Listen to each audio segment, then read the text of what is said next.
Come with me. Two words that changed everything. When wealthy cowboy Vincent Vaughn rode into Dust Hollow to collect a debt, he expected money, not a father shoving his own daughter forward as payment. But the moment James Hartley's hand struck Melissa's face, Vincent made a choice that would shake the Arizona territory to its core. This is a story of debt, dignity, and dangerous love under the scorched western sun. Stay until the end and comment what city you're watching from. I want to see how far this story travels. The dust rose in lazy spirals beneath Vincent Vaughn's horse as he approached the Hartley shack, the late afternoon sun turning everything the color of old blood. He'd made this ride 100 times before. Collecting debts was part of the business, part of survival in Arizona territory, 1817. But something felt different today. Maybe it was the way the wind carried the smell of decay. Or maybe it was the silence that hung over the property like a funeral shroud. Vincent Vaughn was 34 years old, and he looked every day of it. The kind of tired that settles into a man's bones when he's seen too much, lost too much, and kept going anyway. His face was weathered leather, his eyes the color of storm clouds, and his hands. Those hands had built an empire from nothing, had buried a wife too young, and had raised a daughter alone in a world that didn't make room for softness. He dismounted slowly, his boots hitting the packed earth with a finality that seemed to echo across the empty yard. The Hartley place was worse than he remembered. The porch sagged like a drunk's promise. The windows were filmed with years of grime, and somewhere in the back chickens clucked with the kind of desperate hunger that spoke of neglect. "Hartley!" Vincent's voice cut through the stillness. "James Hartley, get out here!" For a long moment, nothing. Just the wind and the distant cry of a hawk circling overhead. Then the door creaked open and James Hartley stumbled onto the porch. He was a ruin of a man, 42 but looking 60, with a drinker's bloated face and eyes that couldn't quite focus. His shirt was stained with God knows what, and the smell of cheap whiskey rolled off him in waves. "Vaughn," Hartley said, the word thick in his mouth. "Didn't expect you." "It's the 15th, Vincent said flatly. "Payment's due. Has been for 3 months now." Hartley's laugh was ugly, a sound like rocks grinding together. "Payment? Right. About that. I didn't ride 6 miles to hear excuses, James. You owe me $800. That was the agreement." "800?" Hartley swayed slightly, catching himself on the porch post. "Hell of a lot of money." "It's the amount you borrowed, with interest, like we agreed." Vincent's patience was already wearing thin. He'd known James Hartley for 15 years, had watched the man slide from struggling farmer to full-blown drunk with a predictability that was almost sad. "I need payment, or I need collateral. Those are your options." Something shifted in Hartley's expression, a cunning that looked wrong on his ruined face. "Collateral, you say? Property, livestock, something I can sell to cover—" "I got something better." Hartley turned toward the door, and Vincent felt a prickle of unease run down his spine. "Melissa, get out here, girl." The silence stretched. Then, from inside the darkness of the shack, came the sound of light footsteps. Vincent Vaughn had seen many things in his life that made him question the goodness of mankind. He'd seen men shot over card games, watched drought kill entire herds, had held his wife as fever took her piece by piece, but nothing prepared him for what walked out onto that porch. She was 18 years old, he'd later learn, but she moved like someone much older, like someone who'd learned early that taking up space was dangerous. Her dress was patched and repatched, faded from brown to something like dust. Her dark hair hung loose past her shoulders, unwashed but still somehow catching the light. And her eyes, Jesus, her eyes were the color of honey in sunlight, wide with confusion and something that looked terribly like hope. "Papa?" Her voice was soft, uncertain. "What's wrong?" "Nothing's wrong, girl. Come here." Hartley grabbed her arm, and Vincent saw her flinch. A practiced reaction, muscle memory from too many similar moments. Hartley dragged her to the edge of the porch, presenting her like livestock at auction. "This here's my daughter, Melissa. Pretty little thing, ain't she?" Vincent's jaw tightened. "What are you doing, James?"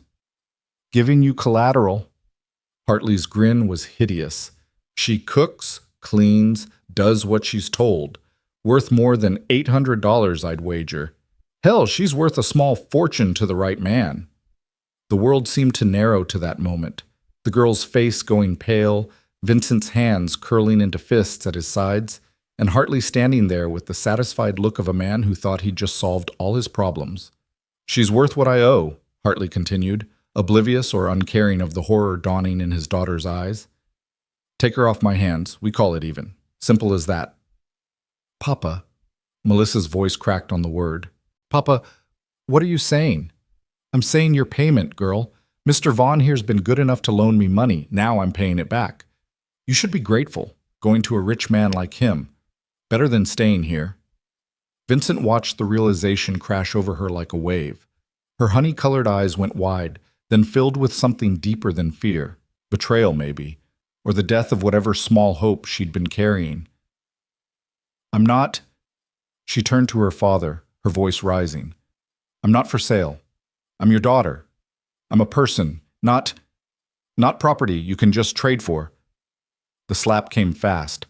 Hartley's hand caught her across the cheek with a crack that echoed across the empty yard, and Melissa stumbled back, catching herself on the porch railing. A red mark was already blooming across her pale skin. You're whatever I say you are, Hartley snarled. You're a burden I've fed and housed for 18 years. Time you started paying your way. Now shut your mouth and be grateful someone wants you. Something cold settled in Vincent's chest. He'd known Hartley was a drunk, known he was unreliable and occasionally mean. But this was something else entirely. This was a father selling his own daughter, and doing it with the casual cruelty of a man who'd stopped seeing her as human years ago. Melissa stood there, one hand pressed to her reddening cheek, and Vincent saw her eyes go distant. It was a look he recognized from the war, from men who'd seen too much death and had to separate themselves from reality just to keep breathing. She was retreating somewhere inside herself, to some small, safe place where fathers didn't hit and daughters weren't sold. So what do you say, Vaughn? Hartley was grinning again, pleased with himself. We got a deal? Vincent looked at the girl, really looked at her. She was thin, too thin, the kind of hunger that spoke of meals skipped so others could eat. Her hands were rough with work, her dress nearly threadbare. But it was her eyes that got him, those honey gold eyes that held so much pain and so little expectation of mercy. He thought of Ella, his 8-year-old daughter waiting back at the ranch. What if someone had treated her this way? What if someday, when Vincent was gone, there was no one to stand between Ella and men like James Hartley? The choice wasn't really a choice at all. No, Vincent said quietly. Hartley blinked. What? No, we don't have a deal. Vincent's voice was harder now, edged with steel. You want to clear your debt, you pay it in cash. I'm not taking your daughter as payment. Confusion flickered across Hartley's face, quickly replaced by anger.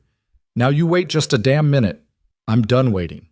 Vincent took a step forward, and something in his expression made Hartley step back. You owe me money, James. Real money. Not your daughter, not your word, not your excuses. $800, or I start taking what I'm owed. I'll have the sheriff here by tomorrow to auction off this property. You can't do that. I can, and I will. You signed the papers, put this land up as collateral.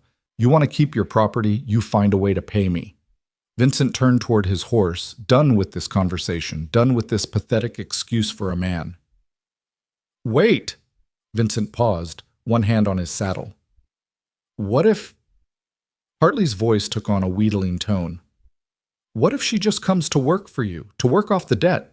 That's legal, ain't it? Indentured service or whatever they call it? Papa, no. Melissa's voice was barely a whisper. Shut up, girl. Hartley didn't even look at her. Well, Vaughn, she works for you. A couple years, maybe. Long enough to work off what I owe. That's fair, ain't it? Vincent stood very still. His first instinct was to refuse again, to ride away and let the law handle it. But then he made the mistake of looking back at the girl. She was shaking now, subtle tremors running through her thin frame. Her arms were wrapped around herself like she was trying to hold her pieces together.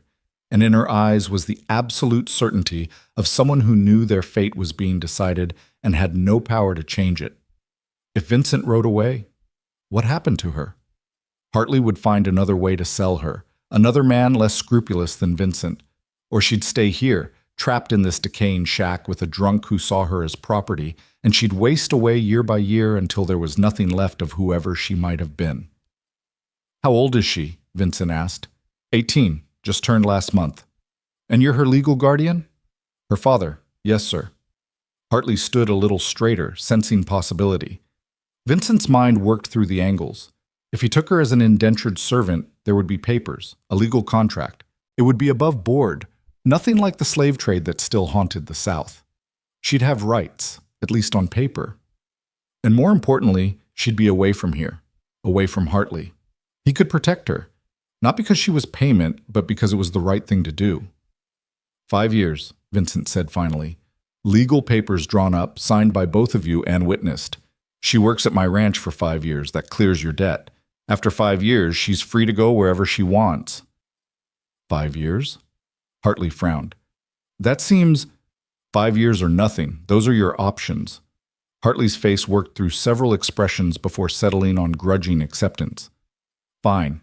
5 years. And she gets room and board, proper meals, and fair treatment. Any complaints she makes, I investigate. You understand me? Yeah, fine. Jesus, Vaughn, you'd think I was selling her to the devil himself. Vincent didn't respond to that. Instead, he finally turned to the girl who'd been silent through this entire negotiation about her future. Melissa. She flinched at her name as if she'd forgotten she was still there. Do you understand what we're discussing? She nodded slowly, not meeting his eyes. Look at me. Vincent's voice softened slightly. Please. After a long moment, she raised her gaze to his. Up close, he could see the individual gold flecks in her eyes, the way fear and resignation warred in their depths. I need to know you understand, Vincent said. You'd come work at my ranch for 5 years. You'd have your own room, 3 meals a day, and fair treatment. After 5 years, the debt is cleared and you're free to go. But I need to know you agree to this. I won't force you. Melissa's laugh was bitter, a sound too old for her years. Do I have a choice? Yes, Vincent said firmly. You always have a choice.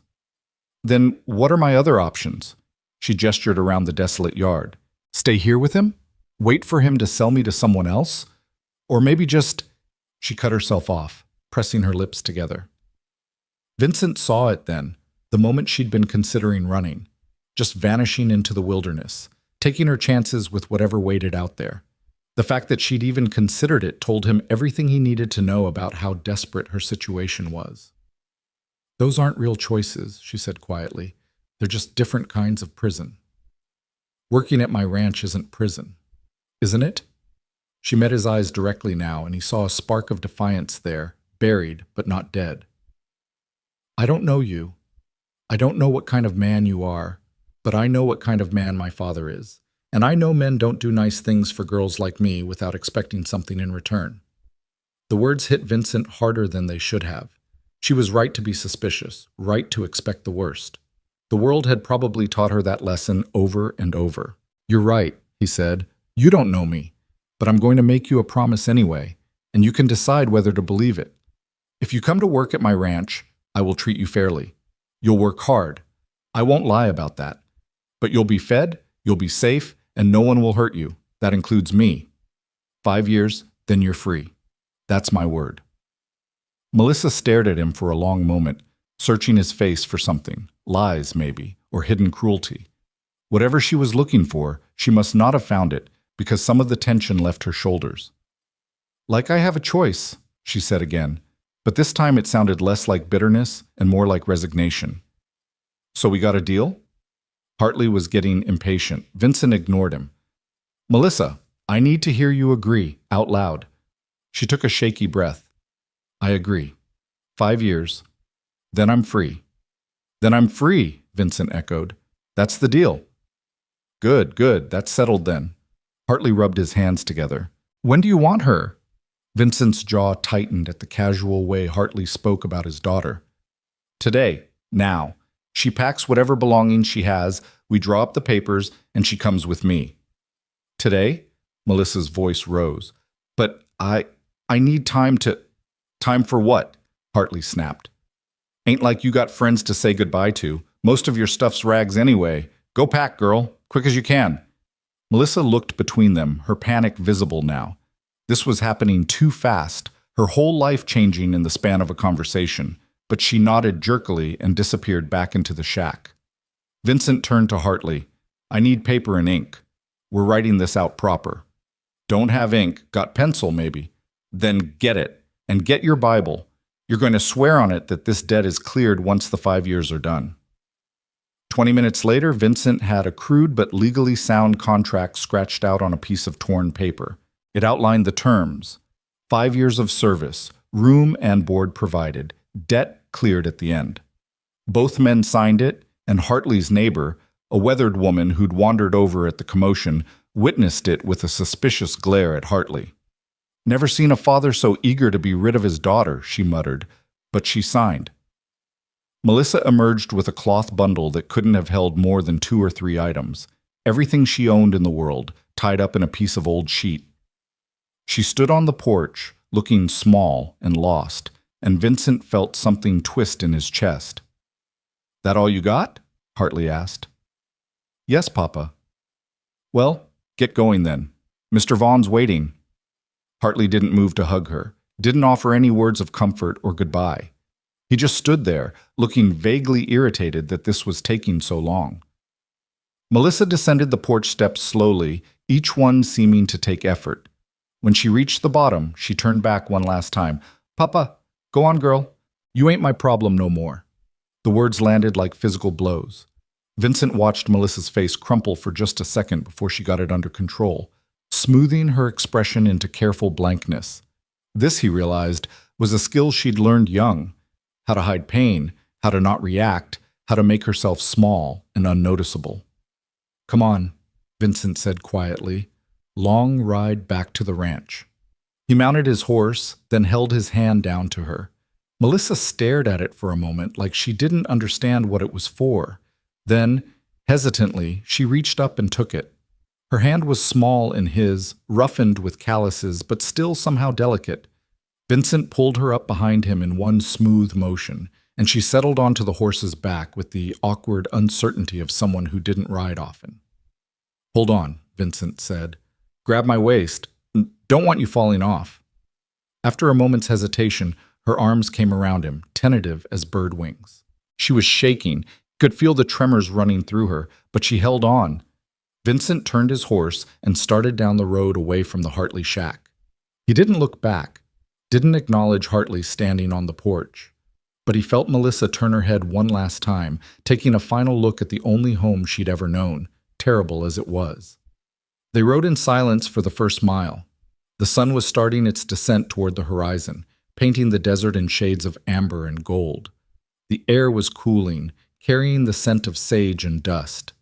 Normally, Vincent found peace in this ride, in the vast emptiness of the Arizona territory. But today he was acutely aware of the girl clinging to his back, her breathing quick and shallow, like a frightened animal. You doing okay back there? He asked. A pause. Then, yes, sir? Name's Vincent. You can call me that. Yes, sir? She caught herself. Vincent. Another mile passed. Vincent could feel her exhaustion in the way her grip loosened and tightened, like she was fighting to stay alert. How long since you ate? He asked. I had some bread this morning. Just bread? Silence, which was answer enough. Vincent cursed under his breath. There's jerky in my saddlebag, right side. Take some. I couldn't. That wasn't a suggestion. Take it. He felt her shift behind him, heard the leather of the saddlebag creak. Then silence again, but this time punctuated by the small sounds of eating. She was trying to be quiet about it, he realized, trying not to make noise, not to be a bother. Melissa, he said, when was the last time you had a real meal? I don't remember. Jesus. Vincent made a mental note to have Maria, his cook, prepare something substantial when they got back. The girl probably weighed 90 pounds soaking wet. Things are going to be different at the ranch, he said. 3 meals a day, regular as clockwork. You'll work hard, but you'll be fed. Understood? Yes, sir. They rode on. The landscape slowly shifted from open desert to scrubland, and eventually the fence line of Vincent's property came into view. It was another hour before they reached the main ranch, but when they crested the final hill, Melissa made a small sound behind him. The Vaughn Ranch spread out below them like a small kingdom. The main house was adobe and wood, sprawling and practical. Surrounding it were the bunkhouse, the stables, the cookhouse, and various other buildings that kept a working cattle ranch running. In the distance, cattle grazed across thousands of acres. As the last light hit the property, it looked almost beautiful, a sign of civilization and order in the wild territory. "This is all yours?" Melissa's voice was barely above a whisper. "This is home," Vincent said. "You're home now, too.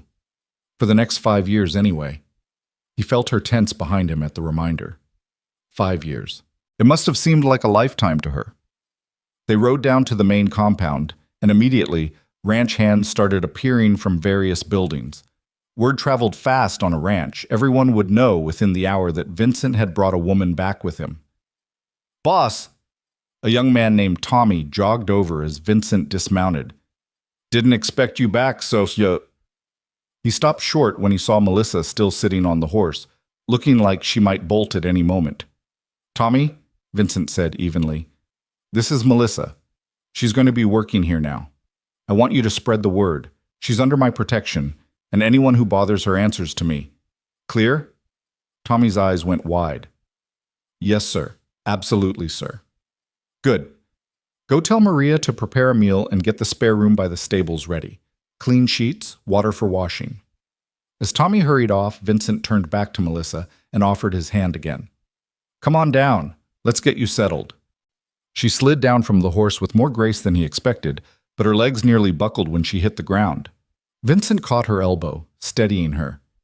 "Easy. Long ride on horseback when you're not used to it." She pulled away from his touch as soon as she was stable, wrapping her arms around herself again. In the fading light, she looked impossibly young and impossibly vulnerable. "Melissa," Vincent said quietly, "I know you're scared. I know you don't trust me. Hell, you'd be a fool to trust me after what just happened. But I meant what I said. You're safe here. No one's going to hurt you." She looked up at him with those honey gold eyes, and he saw the question there even before she asked it. "What do you want from me?" It was the same question she'd asked earlier, but this time there was less defiance in it, just exhaustion and the terrible certainty that everything came with a price. "I want you to work," Vincent said honestly. "There's always work to be done on a ranch. You'll help in the kitchen, probably, with the cleaning and cooking, maybe in the garden. Nothing you're not already familiar with, I'd wager." "That's all?" Vincent met her gaze steadily. "That's all. I'm not going to touch you, Melissa. I'm not going to ask for anything beyond honest work. And 5 years from now, you'll walk away free and clear with enough money saved to start fresh somewhere else if you want." He saw the disbelief in her eyes, the way she couldn't quite let herself believe that things could be that simple. And he understood. She'd learned not to trust easy promises. "Come on," he said. "Let's get you fed." He led her through the compound, aware of the eyes watching them from doorways and windows. The ranch hands were good men, mostly, but they were still men, and a young woman suddenly appearing was bound to cause talk. Vincent made a mental note to address them all tomorrow, make sure everyone understood the situation. The main house was warm and welcoming, lit by oil lamps that cast golden pools of light.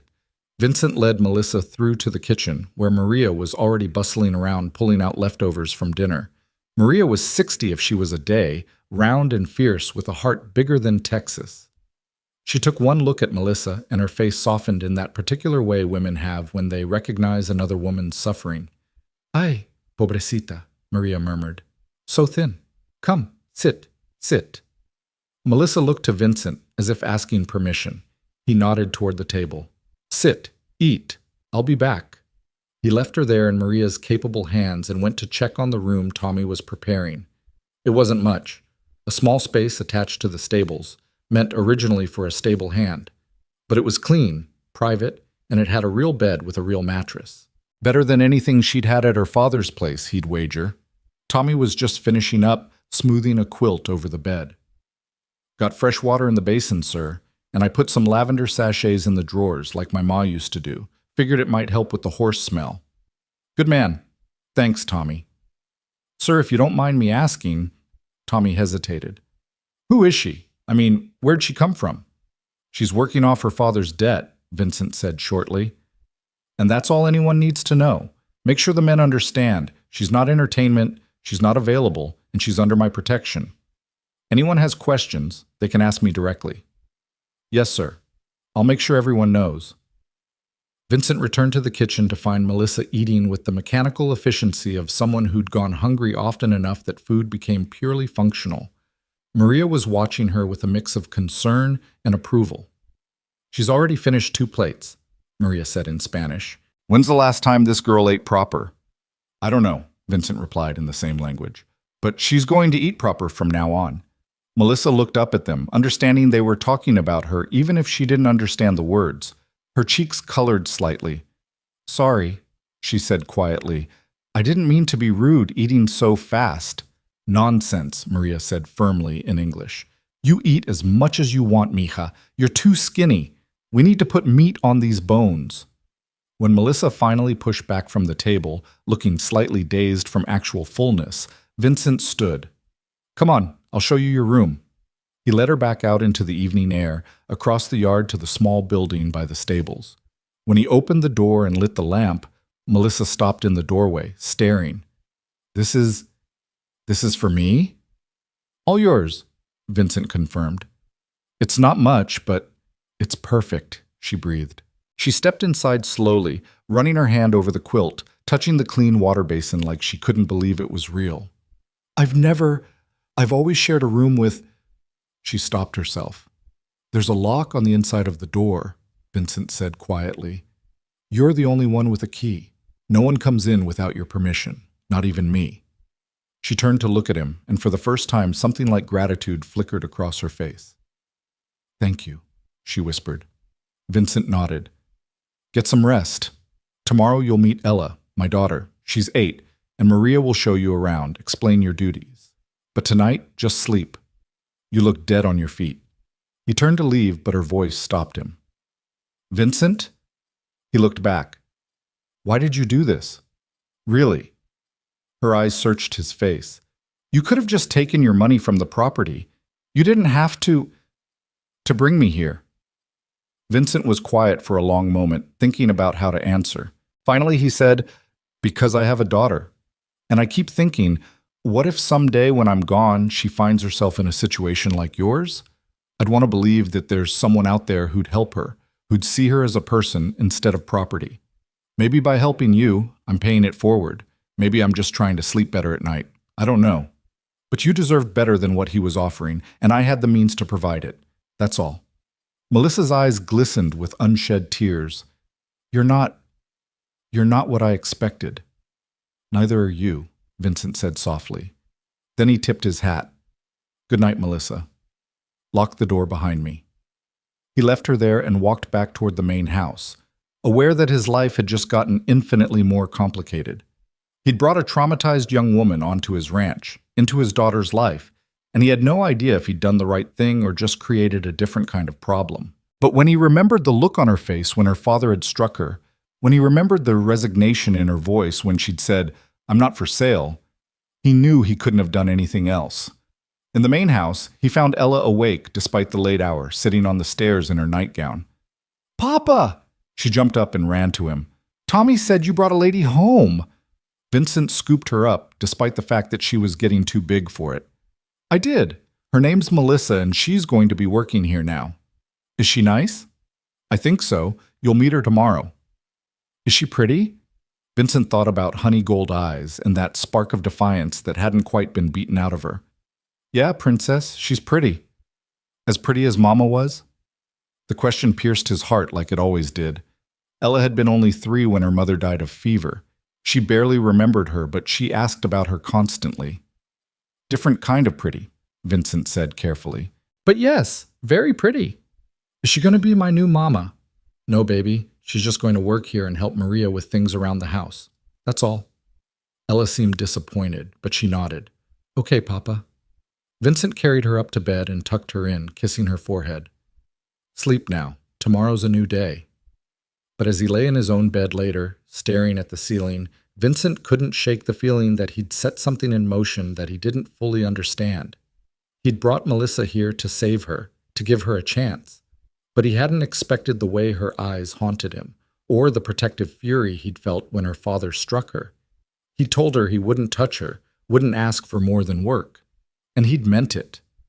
But as sleep finally claimed him, his last thought was of honey gold eyes and a voice that whispered, "I'm not for sale."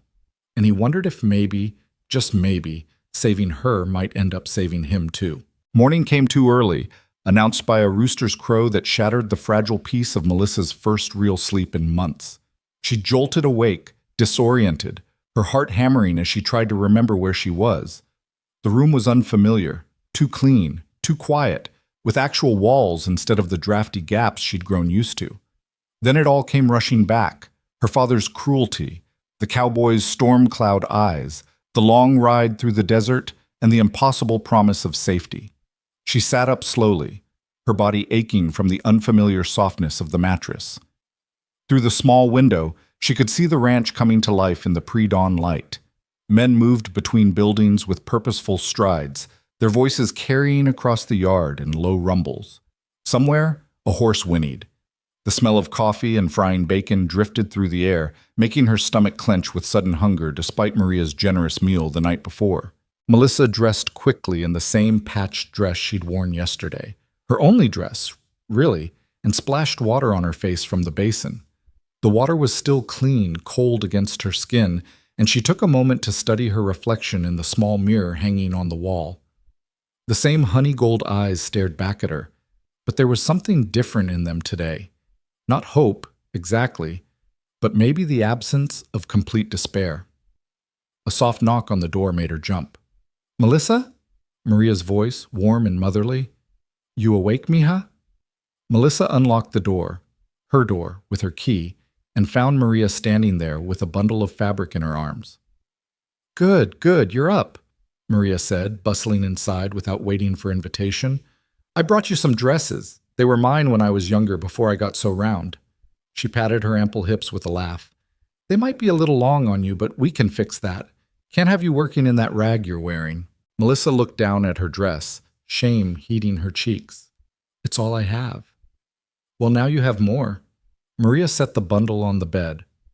"3 dresses here, one for working, one for Sundays, and one for in between.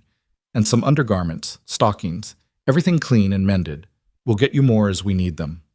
"I can't," Melissa started, but Maria cut her off with a wave of her hand. "You can and you will. Mr. Vincent said you're to be properly clothed and cared for. Besides, I got no use for these anymore. They'll just sit in my trunk gathering dust." Before Melissa could protest further, Maria was helping her out of her old dress and into one of the new ones, a simple gray cotton that buttoned up the front. It was clean, whole, and fit her reasonably well, though it hung a bit loose around her too thin frame. "There," Maria said with satisfaction. "Much better. Now come, breakfast is almost ready, and there's someone who's been asking about you since dawn." Melissa followed Maria across the yard to the main house, acutely aware of the eyes that followed her progress. The ranch hands were gathering near the cookhouse, and their conversations died down as she passed. She kept her gaze fixed on Maria's broad back, trying to ignore the whispers that started up behind her. The main house was warm and bright, morning sunlight streaming through the windows. The smell of coffee was stronger here, mixed with bacon, eggs, and fresh bread. Melissa's stomach growled audibly. "Sit, sit," Maria commanded, pointing to the long wooden table that dominated the kitchen. "I'll fix you a plate."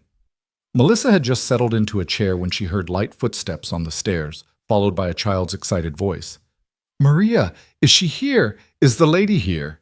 "In the kitchen, pequeña," Maria called back. A moment later, a small whirlwind burst into the room. The girl was 8 years old, with dark curls that clearly hadn't seen a brush yet this morning, and eyes the exact same storm cloud gray as her father's.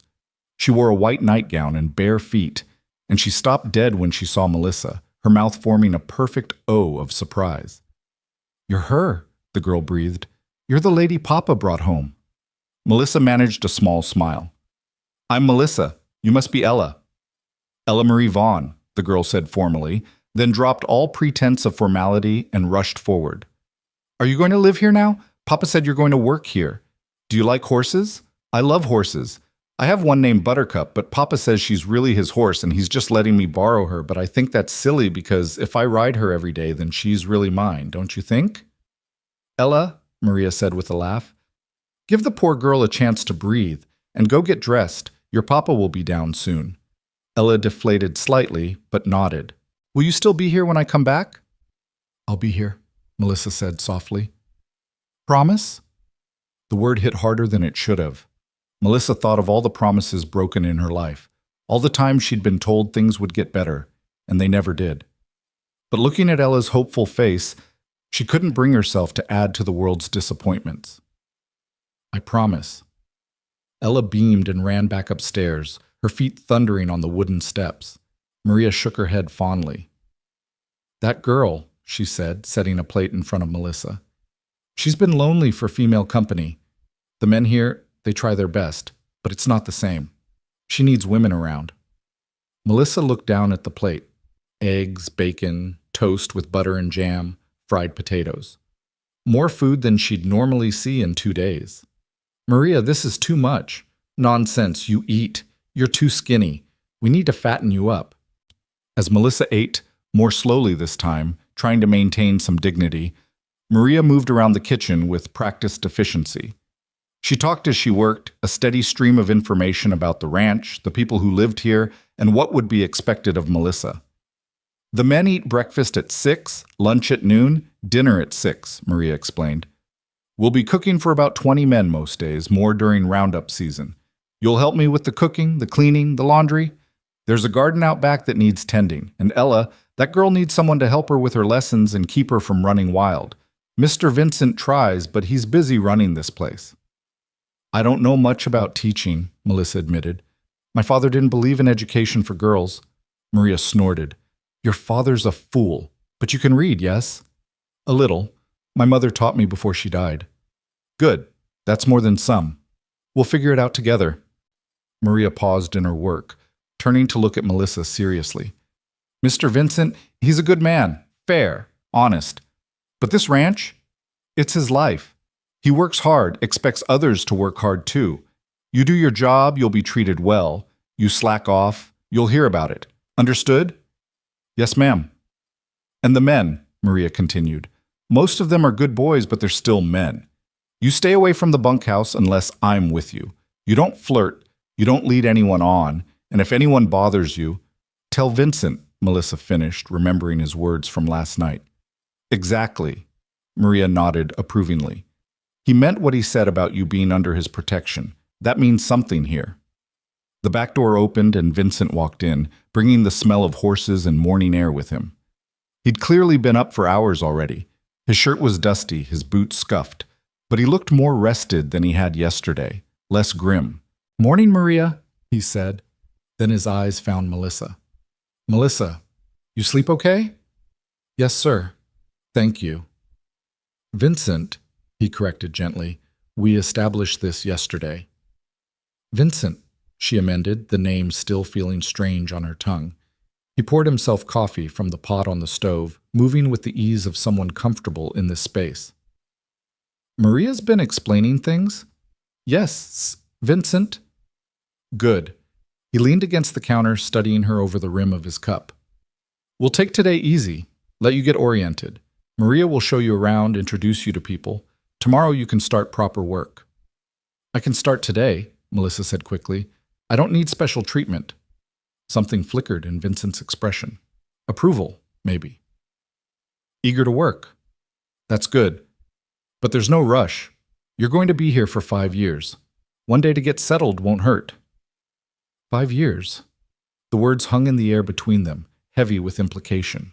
Melissa looked down at her plate, at the remains of the most generous breakfast she'd ever eaten, and tried not to think about how long 5 years really was. Ella came crashing back into the kitchen, now dressed in a simple blue dress with her hair somewhat tamed. She immediately went to her father, who caught her up in an easy hug. Morning, princess. Papa, can Melissa help me with my lessons today? Please? Vincent looked at Melissa questioningly. You comfortable with that? I'll try, Melissa said. Though I'm not sure I'll be much help. You'll be fine, Vincent said. Ella's studying reading and arithmetic, nothing too complicated. He set his daughter down and ruffled her hair. But after lunch, this morning Melissa needs to learn her way around the ranch. The morning passed in a blur of new faces and information. Maria walked Melissa through the compound, pointing out buildings and explaining their purposes. The cookhouse where the ranch hands ate. The bunkhouse where they slept. The stables, the barn, the equipment sheds. The garden, already showing the green shoots of early vegetables. "This will be your responsibility," Maria said, gesturing to the garden, "along with helping me in the kitchen. It's good work. Peaceful." They passed groups of ranch hands, and Maria introduced Melissa to each one. Most of the men were polite, tipping their hats and murmuring greetings. But Melissa felt their eyes on her, measuring, speculating. She kept her own gaze lowered, trying to make herself small and uninteresting. It was near the stables that they encountered trouble. 3 men were gathered by the water pump, supposedly washing up, but really just talking. As Melissa and Maria approached, their conversation stopped. One of them, a lean man with a mean smile and tobacco-stained teeth, straightened up. "Well, well," he drawled, "this must be the boss's new acquisition." Maria stiffened beside Melissa. "Watch your mouth, Frank." "What?" Frank's smile widened. "Just being friendly. Heard the boss bought himself a girl to warm his bed. Can't blame him. Been lonely since the missus died." The words were like a slap. Melissa felt her face go hot, shame and anger warring in her chest. She wanted to protest, to explain that it wasn't like that, but her throat had closed up. "That's enough," Maria said sharply. "Mr. Vincent brought Melissa here to work, not to listen to your filthy suggestions." Sure. Work." Frank made the word sound obscene. "That what we're calling it now?" One of the other men, younger with kinder eyes, elbowed Frank. "Leave it alone, man." "I'm just saying what everyone's thinking," Frank continued, emboldened. "Pretty girl shows up out of nowhere. Boss brings her back himself, gives her a private room." "Keep talking," a cold voice cut through the air, "and you'll be looking for work elsewhere." They all spun around. Vincent stood about 20 feet away, and he must have approached silently because none of them had heard him coming. His expression was carved from stone, dangerous in its stillness. Frank paled. "Boss, I was just disrespecting a woman under my protection," Vincent said, each word precise and cutting. "Just spreading vicious gossip. Just being the kind of man I don't employ on my ranch." "I didn't mean nothing by it." Vincent crossed the distance between them in 3 long strides. He didn't raise his voice, but somehow that made him more intimidating.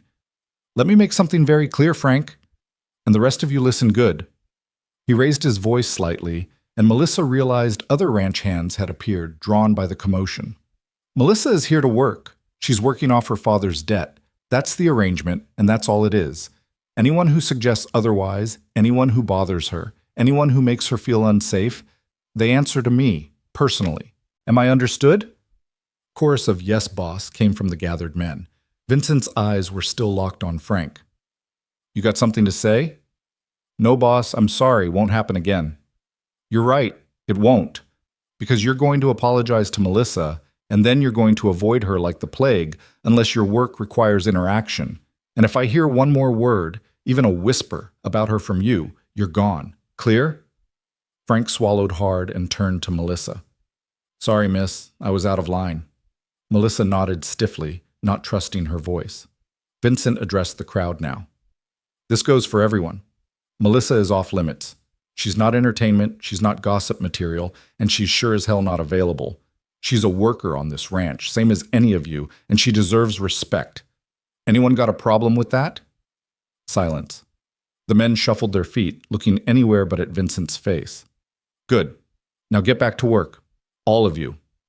The crowd dispersed quickly, Frank practically running toward the bunkhouse. Within a minute, it was just Vincent, Maria, and Melissa standing by the water pump. Vincent's expression softened slightly as he turned to Melissa. "You okay?" She nodded, still unable to speak past the tightness in her throat. She'd expected the gossip, expected the crude assumptions.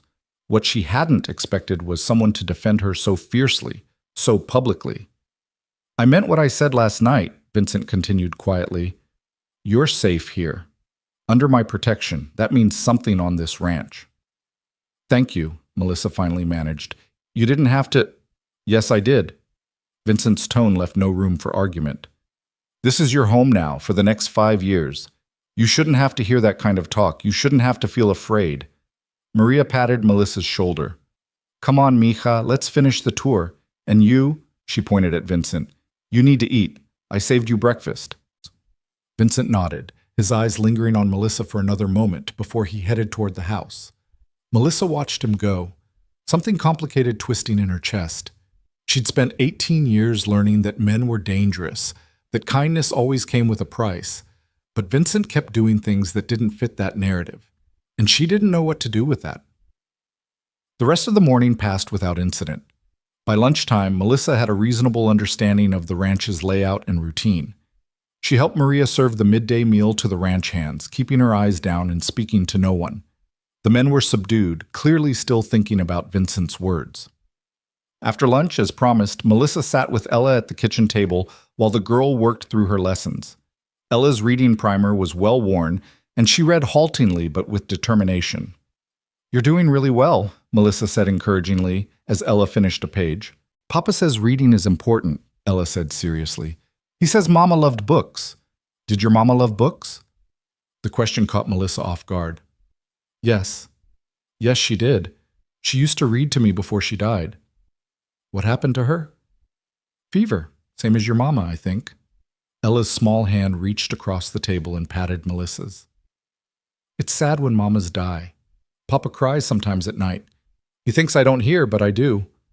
Melissa's heart clenched. She looked at this small, wise child and saw a kindred spirit, someone else who'd learned too young that the world could be cruel. Your papa loves you very much, Melissa said softly. I know. Ella smiled. I love him too, and I think I'm going to love you too. The simple declaration nearly broke Melissa. She blinked rapidly, fighting back tears. Ella, it's okay, Ella said matter-of-factly. You can love more than one person. Maria says the heart gets bigger, not smaller, when you love people. So I'm going to love you, and that's that. Melissa had to look away, overwhelmed. This child, this sweet, open-hearted child, had decided to love her without hesitation, without conditions.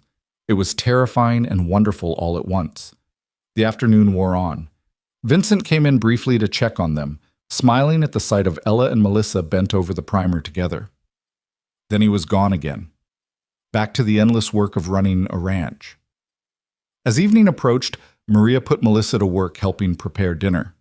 It felt good to have something to do with her hands, to focus on the simple tasks of chopping vegetables and stirring pots.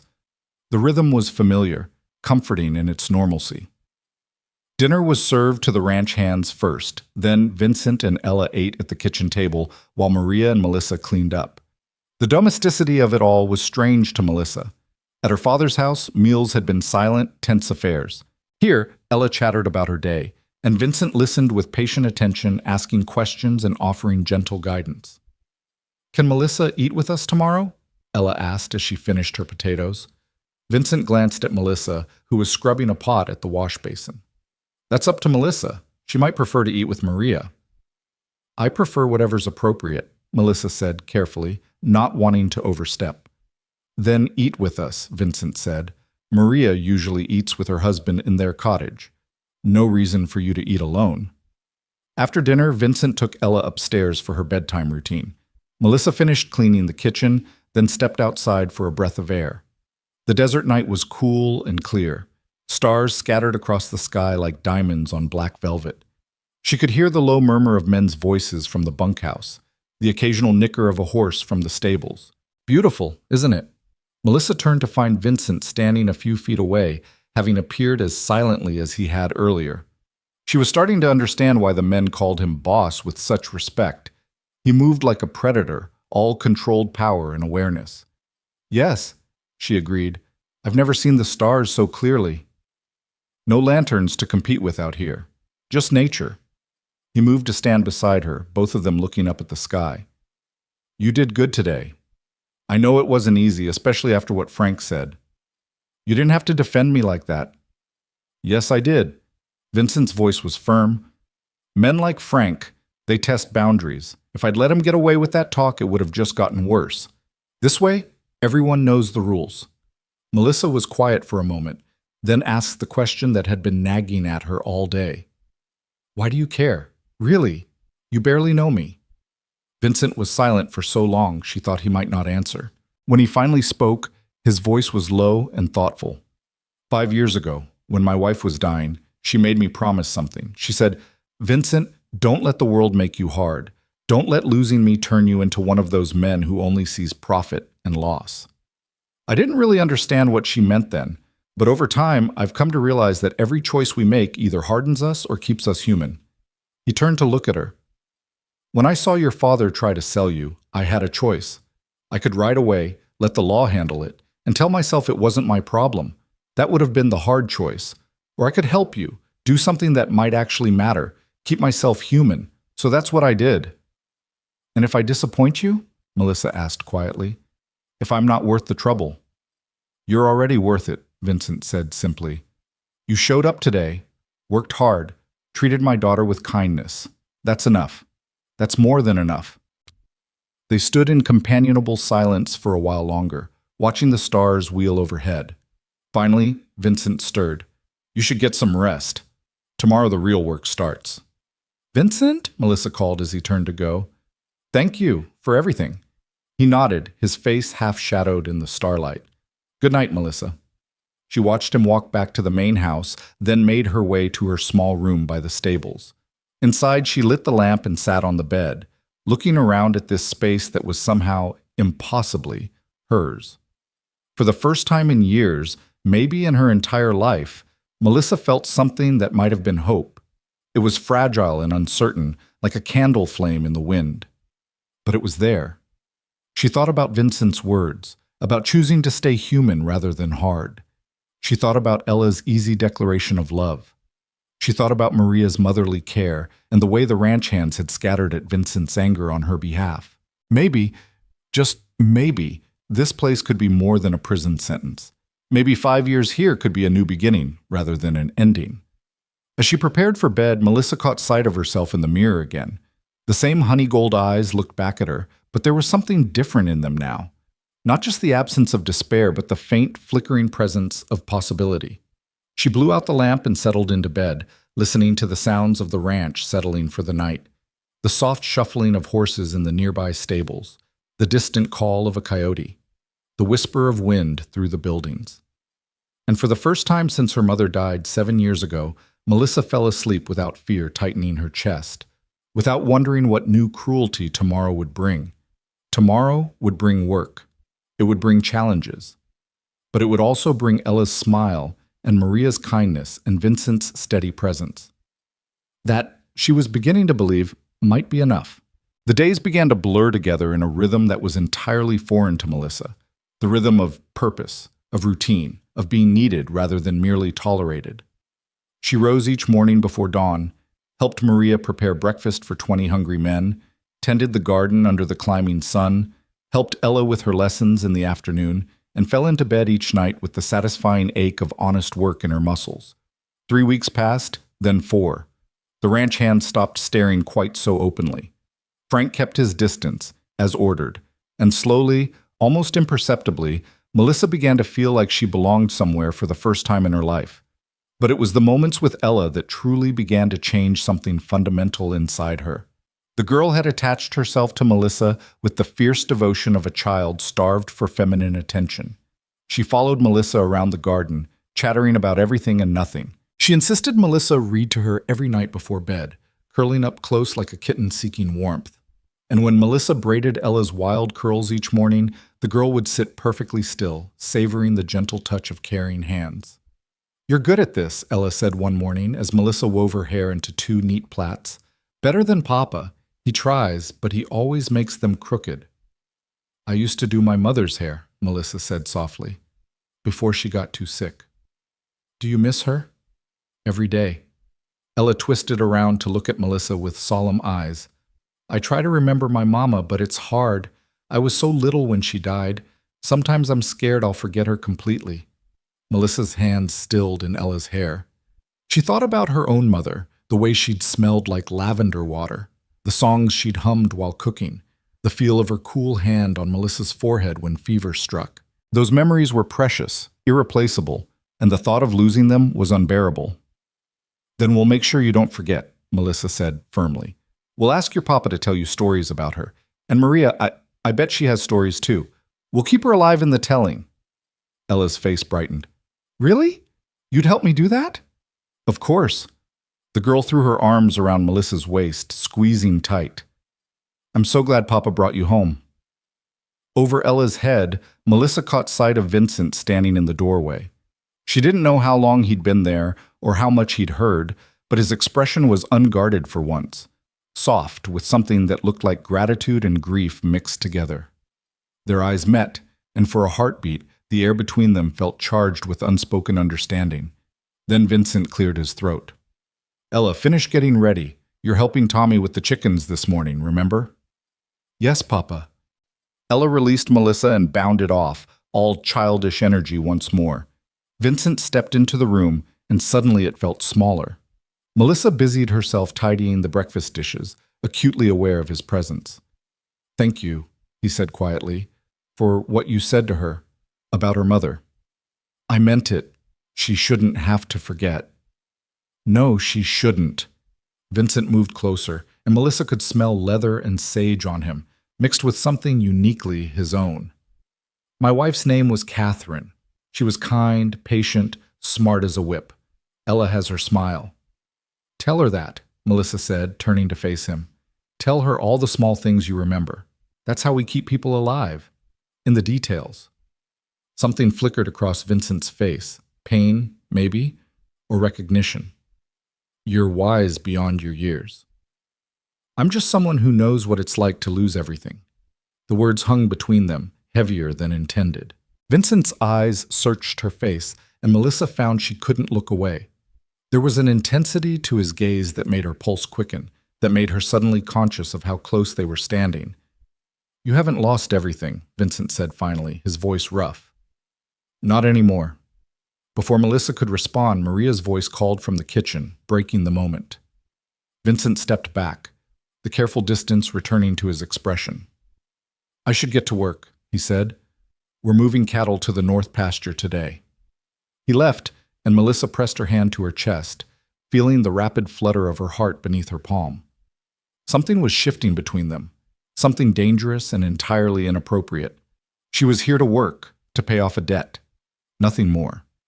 But that night, as she lay in bed, she couldn't stop thinking about the way Vincent had looked at her in the morning light, or the rough gentleness in his voice when he'd said she hadn't lost everything. The following week brought unexpected trouble in the form of a cold snap that swept through Arizona territory with unusual ferocity. Melissa had been working in the garden, stubbornly trying to finish the weeding before the light failed, when the temperature plummeted and icy rain began to fall. By the time she made it back to her room, she was soaked through and shivering violently. She changed into dry clothes, one of the dresses Maria had given her, and huddled under her blanket, but the chill had settled deep into her bones. Her teeth chattered uncontrollably, and her fingers felt like ice. She must have dozed off, because the next thing she knew, someone was knocking urgently on her door. "Melissa?" Maria's voice tight with concern. "Mija, open up!" Melissa tried to stand but found her legs wouldn't cooperate. The room spun dizzyingly. "I can't," she called weakly. "The door's unlocked." Maria burst in, took one look at Melissa's pale face and trembling form, and cursed in Spanish. "Ay, Dios mío, you're burning up. Why didn't you come inside when the rain started?" "I wanted to finish." "Finish nothing. You're sick." Maria felt Melissa's forehead and cursed again. "Wait here. I'm getting Mr. Vincent." "No, I'm fine." But Maria was already gone. Melissa lay back down, pulling the blanket tighter, but she couldn't get warm. The shivers were coming in waves now, violent enough to make her bones ache. She closed her eyes, willing the world to stop spinning. She didn't know how much time passed before she heard boots on the floor and Vincent's voice, sharp with worry. "How long has she been like this?" "I don't know. Could have been all evening." Maria's voice seemed to come from far away. "She's soaked through, Vincent. That rain was nearly freezing." Melissa felt a hand on her forehead, large and warm and unexpectedly gentle. She forced her eyes open to find Vincent crouched beside her bed, his expression grim. "Melissa, can you hear me?" Cold, she managed through chattering teeth. "So cold." Vincent's jaw tightened. He stood abruptly. "Maria, get more blankets and heat water for tea, something with honey and whiskey. We need to get her warm." "Should I fetch the doctor?" "Not yet. Let's see if we can break the fever first. If she's not better by morning, I'll ride to town myself." Through the fog of fever, Melissa felt more blankets being piled on top of her. Felt someone, Maria, she thought, pressing a warm cup to her lips. The liquid burned going down, but it carried heat with it, spreading through her chest. "That's it," Vincent's voice, close and encouraging. "Drink a little more." But the shivers wouldn't stop. Despite the blankets, despite the hot tea, Melissa's body kept convulsing with cold.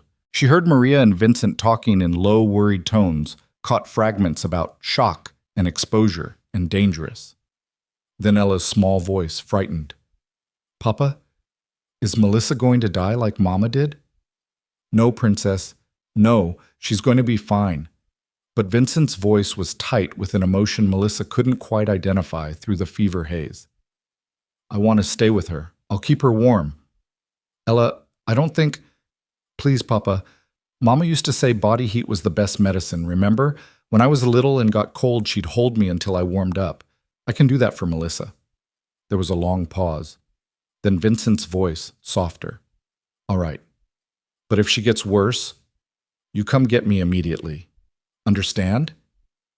"Yes, Papa."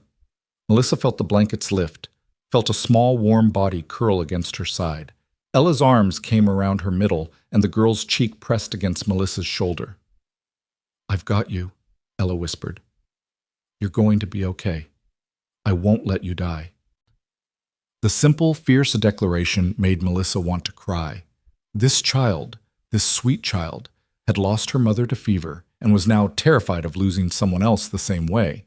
But she was staying anyway, offering what comfort she could with her small body and her enormous heart. "I'm okay," Melissa whispered back, though she wasn't sure if it was true. "Just cold. Then I'll make you warm." Gradually, incredibly, Ella's presence began to help. The violent shivers started to ease. The fog in Melissa's mind lifted slightly. She became aware of Vincent sitting in a chair he'd pulled up beside the bed, his elbows on his knees and his face in his hands. Maria was there too, moving around the small room with quiet efficiency. "The shivers are stopping," Maria observed. "That's good. The tea is helping, and Ella—" Her voice went soft. "That girl has her mother's healing touch." Vincent looked up, and in the lamplight, Melissa saw the raw fear on his face before he could hide it. He'd been terrified, she realized. Not just concerned, but genuinely terrified that she might die in this small room while under his protection. "Vincent?" Melissa said, her voice hoarse but steadier now. "I'm all right. Just pushed myself too hard." "You scared the hell out of me," he said roughly. "Both of you." He reached over and ruffled Ella's hair gently. "You should be in bed, Princess." "I'm staying," Ella said with the stubborn certainty only an 8-year-old could muster. "Melissa needs me." Vincent looked at Melissa, a question in his eyes. She nodded slightly. She could feel Ella's warm weight against her, grounding and comforting in equal measure. "All right," Vincent relented. "You can stay, but I'm staying too." "Vincent, you don't have to," Melissa started. "Yes, I do." His tone left no room for argument. He settled back in the chair, crossing his arms. "I'm not leaving until I know you're truly all right. Maria, go get some sleep. I'll watch over them." Maria hesitated, then nodded. "I'll come check on you at first light." "And Mija," she said, looking at Melissa, "no more working yourself sick, you hear me?" "Yes, ma'am." After Maria left, the room fell into quiet. Ella had already drifted off to sleep, her breathing evening out against Melissa's shoulder. The fever was breaking. Melissa could feel sweat beginning to form on her brow, her body finally starting to regulate itself properly. She turned her head to look at Vincent, who was watching her with an expression she couldn't quite read in the dim light. "You didn't have to do all this," she said softly, careful not to wake Ella. "Stop saying that." Vincent leaned forward, resting his forearms on his thighs. "You're part of this household now. When someone's sick, we take care of them. It's not complicated. At my father's house, if you got sick, you just had to deal with it, or you died. Either way, it wasn't anyone else's problem. Vincent's expression darkened. Your father was a bastard. Sorry, shouldn't speak ill of family, but it's true. No, you're right. He was. Melissa paused, gathering courage. Why do you do it? Why do you care so much? About me? About your men? About everything here? Vincent was quiet for a long moment, his eyes distant. When he finally spoke, his voice was barely above a whisper. When Catherine died, I thought I'd die too. Thought the grief would just stop my heart, and honestly, I wished it would. But then I'd look at Ella, this tiny girl who just lost her mother, and I knew I had to keep going. Had to keep this place running, keep people employed, keep moving forward. And somewhere in all that forward motion, I realized something. He looked at Melissa directly now, his storm cloud eyes intense. We're all just trying to survive.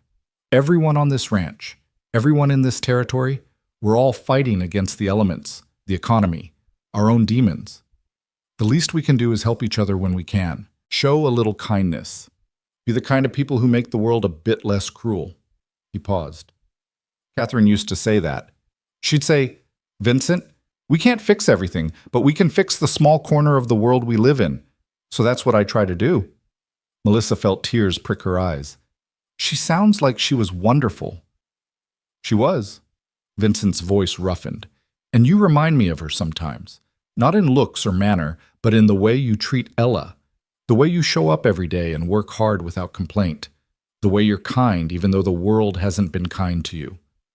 I'm nothing like her. I'm just... You're stronger than you know, Vincent interrupted. Stronger than you give yourself credit for. And that scares me. Scares you? Why? Vincent stood abruptly, running a hand through his hair. He walked to the small window, looking out at the dark night. When he spoke again, his voice was strained. Because when I saw you lying here, shivering and sick, I realized I've started caring about you as more than just a worker on my ranch. I've started looking forward to seeing you at breakfast, to hearing you laugh at something Ella says, to the way you hum while you work in the garden. And I promised myself I wouldn't let that happen. I promised I'd keep things professional, keep my distance. Melissa's heart was pounding now, and it had nothing to do with the lingering fever. Vincent? He turned to face her, and even in the low light she could see the conflict written across his features. You're 18 years old. I'm 34. You're here because you had no choice, because your father sold you to clear a debt. And I'm the man who holds that debt. Nothing about this situation is appropriate or fair. So no matter what I feel, no matter what might be growing between us, I can't act on it. Do you understand? I won't take advantage of you. I won't be that kind of man. The words should have been reassuring. They should have made Melissa feel safe, protected. Instead, she felt something else entirely, a longing so acute it was almost painful. What if I wanted you to? The words were out before she could stop them, shocking them both. Vincent's expression went carefully blank. You don't know what you're saying. You're sick, exhausted. I know exactly what I'm saying. Melissa struggled to sit up slightly, careful not to disturb Ella. You're right that I didn't choose to come here, but I'm choosing to stay now. Every morning I wake up, I could run, I could disappear into the desert and take my chances. But I don't. I stay because this place, this life, it's the first time I've felt like I matter, like I'm more than a burden or a possession. And yes, part of that is because of you. Melissa, stop. No, you said your piece, now let me say mine. She took a shaky breath. I'm not some innocent child who doesn't understand what she feels. I've watched you with Ella, seen how patient and loving you are. I've watched you defend me when you had no obligation to. I've seen you work yourself to exhaustion to keep this ranch running, to keep all these people employed and fed. You're a good man, Vincent Vaughn. Maybe the first truly good man I've ever known. And if that makes me care about you, if that makes me wish things were different between us, then that's not something I'm going to apologize for. Vincent stared at her, his jaw working like he was trying to find words. Finally, he shook his head slowly. You're going to kill me, he said, but there was no anger in it, just a bone-deep weariness and something that might have been longing. You're going to make the next 5 years absolute hell because I'm going to spend every damn day wanting something I can't have. Then maybe we're both in hell, Melissa whispered. The silence stretched between them, thick with everything they couldn't say, everything they couldn't do. Then Vincent moved back to the chair and sat down heavily. Get some rest, he said quietly. We'll pretend this conversation never happened. Will we?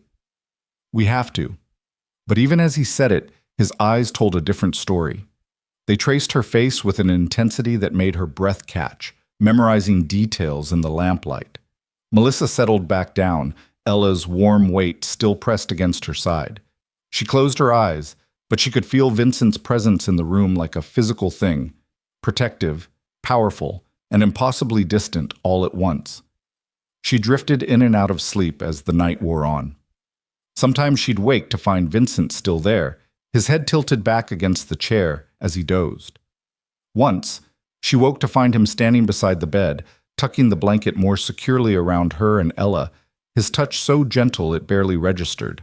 And once, in the deepest part of the night, she woke to find him watching her with an expression of such naked longing that it made her chest ache. Their eyes met in the darkness, and for a heartbeat, the world narrowed to just the two of them. Then Vincent looked away, breaking the connection, and Melissa let her eyes drift closed again. By morning, the fever had broken completely. Melissa woke to find Ella still curled against her, sleeping deeply, and Vincent gone. In his place was a note written in strong, decisive handwriting. Rest today. Maria will check on you. Don't push yourself. V. Maria arrived with breakfast, toast, soft eggs, and weak tea, and shooed Ella off to get dressed for the day. Mr. Vincent stayed all night, Maria said as she fussed over Melissa. Never left your side except to add wood to the stove. I came by at dawn and found him asleep in that chair, looking more exhausted than you. He didn't have to do that. Maria gave her a knowing look. That man doesn't do anything he doesn't want to do. If he stayed all night watching over you, it's because he wanted to. Now the question is, why do you think that is? Melissa felt heat rise in her cheeks that had nothing to do with fever. Maria, I'm not blind, mija. I've seen the way he looks at you when he thinks no one's watching. And I've seen the way you look at him. Maria sat down on the edge of the bed, her expression serious. Be careful. Mr. Vincent, he's a good man, but he's also a man with ghosts. He loved Catherine with everything he had, and when she died, it nearly destroyed him. If he's starting to feel something for you, it's going to terrify him. He'll fight it, push it down, try to pretend it's not happening. I know, Melissa said softly. He already told me as much. Last night, when I was sick, we talked. He said... She stopped, not sure how much to share. He said he cares about you but can't act on it, Maria finished gently. Because of the age difference. Because of the circumstances that brought you here. Am I right? Melissa nodded miserably. He's not wrong to be cautious, Maria said, but he's also not seeing the full picture. You're not some helpless child he rescued. You're a strong young woman who's survived things that would have broken other people. And if you have feelings for him, real feelings, then those are valid too. The question is, what are you going to do about it? Nothing, Melissa said firmly. Because he's right. I'm here because of debt, because I had no other choice. Any feelings I have, any feelings he has, they're complicated by that fact. It wouldn't be fair to either of us to act on them. Fair, Maria snorted. Love isn't about fair, mija. Love is about two people choosing each other despite all the reasons they shouldn't. But you're young yet. You have time to figure out what you want, what you're willing to fight for. She stood, patting Melissa's hand. Now rest. That's an order. No work today. Melissa did rest, but her mind wouldn't settle. She kept replaying Vincent's words from the night before, the way his voice had roughened when he'd admitted to caring about her, the look in his eyes when he'd said she was going to make the next 5 years hell. She'd come to this ranch expecting servitude, expecting to endure 5 years of labor and then walk away free. She hadn't expected kindness. She hadn't expected Ella's unconditional love or Maria's maternal care. And she certainly hadn't expected Vincent Vaughn, complicated, careful, impossibly good Vincent Vaughn, to look at her like she mattered, like she was someone worth protecting and caring about. But now that she had all those things, the thought of walking away after 5 years felt impossible. This place had become home. These people had become family. And Vincent had become something she didn't have words for yet. Something that lived in the space between gratitude and longing and hope. Ella came to visit her throughout the day, bringing flowers from the garden and stories about the ranch's daily happenings. The girl chattered away, seemingly unaware of the complicated emotions swirling through Melissa's mind. "Papa said you need lots of rest," Ella announced importantly. "So I'm not supposed to tire you out. But I can keep you company, right? Company doesn't tire people out." "Company is perfect," Melissa assured her, pulling the girl close. "Thank you for staying with me last night. You were very brave." "I was scared," Ella admitted. "But Papa says being brave doesn't mean not being scared. It means doing the right thing even when you're scared. So I stayed because you needed me, even though I was afraid." Melissa pressed a kiss to the top of Ella's head, her heart swelling with affection for this wise, loving child. "Your papa is very smart." "I know." Ella leaned back to look at Melissa seriously. "Do you think Mama would have liked you?" The question caught Melissa off guard. I don't know, sweetheart. I hope so." "I think she would have," Ella said with certainty. "I think she would have liked how you braid my hair and help me with my letters and make Papa smile. He doesn't smile much, you know, but he smiles more since you came." Before Melissa could respond to that observation, Vincent himself appeared in the doorway. He looked tired. Maria was right that he hadn't slept well, but his expression softened when he saw Ella curled up next to Melissa. "Princess, you're supposed to be letting Melissa rest, not talking her ear off." "But, Papa, talking isn't tiring." "Out." Vincent jerked his thumb toward the door, but there was no heat in it. "Go help Maria with dinner. I need to check on our patient." Ella pouted but obeyed, bouncing off the bed and heading for the door. She paused there to look back. "Melissa's going to be okay, right, Papa?" "She's going to be fine," Vincent assured her. "Now scoot." After Ella left, Vincent moved into the room, but he kept his distance, leaning against the doorframe rather than coming closer. The careful space between them felt deliberate, significant. "How are you feeling?" he asked. "Better, much better. The fever's completely gone." "Good." Vincent crossed his arms, a gesture that seemed more protective than aggressive. "About last night, we don't have to talk about it," Melissa said quickly.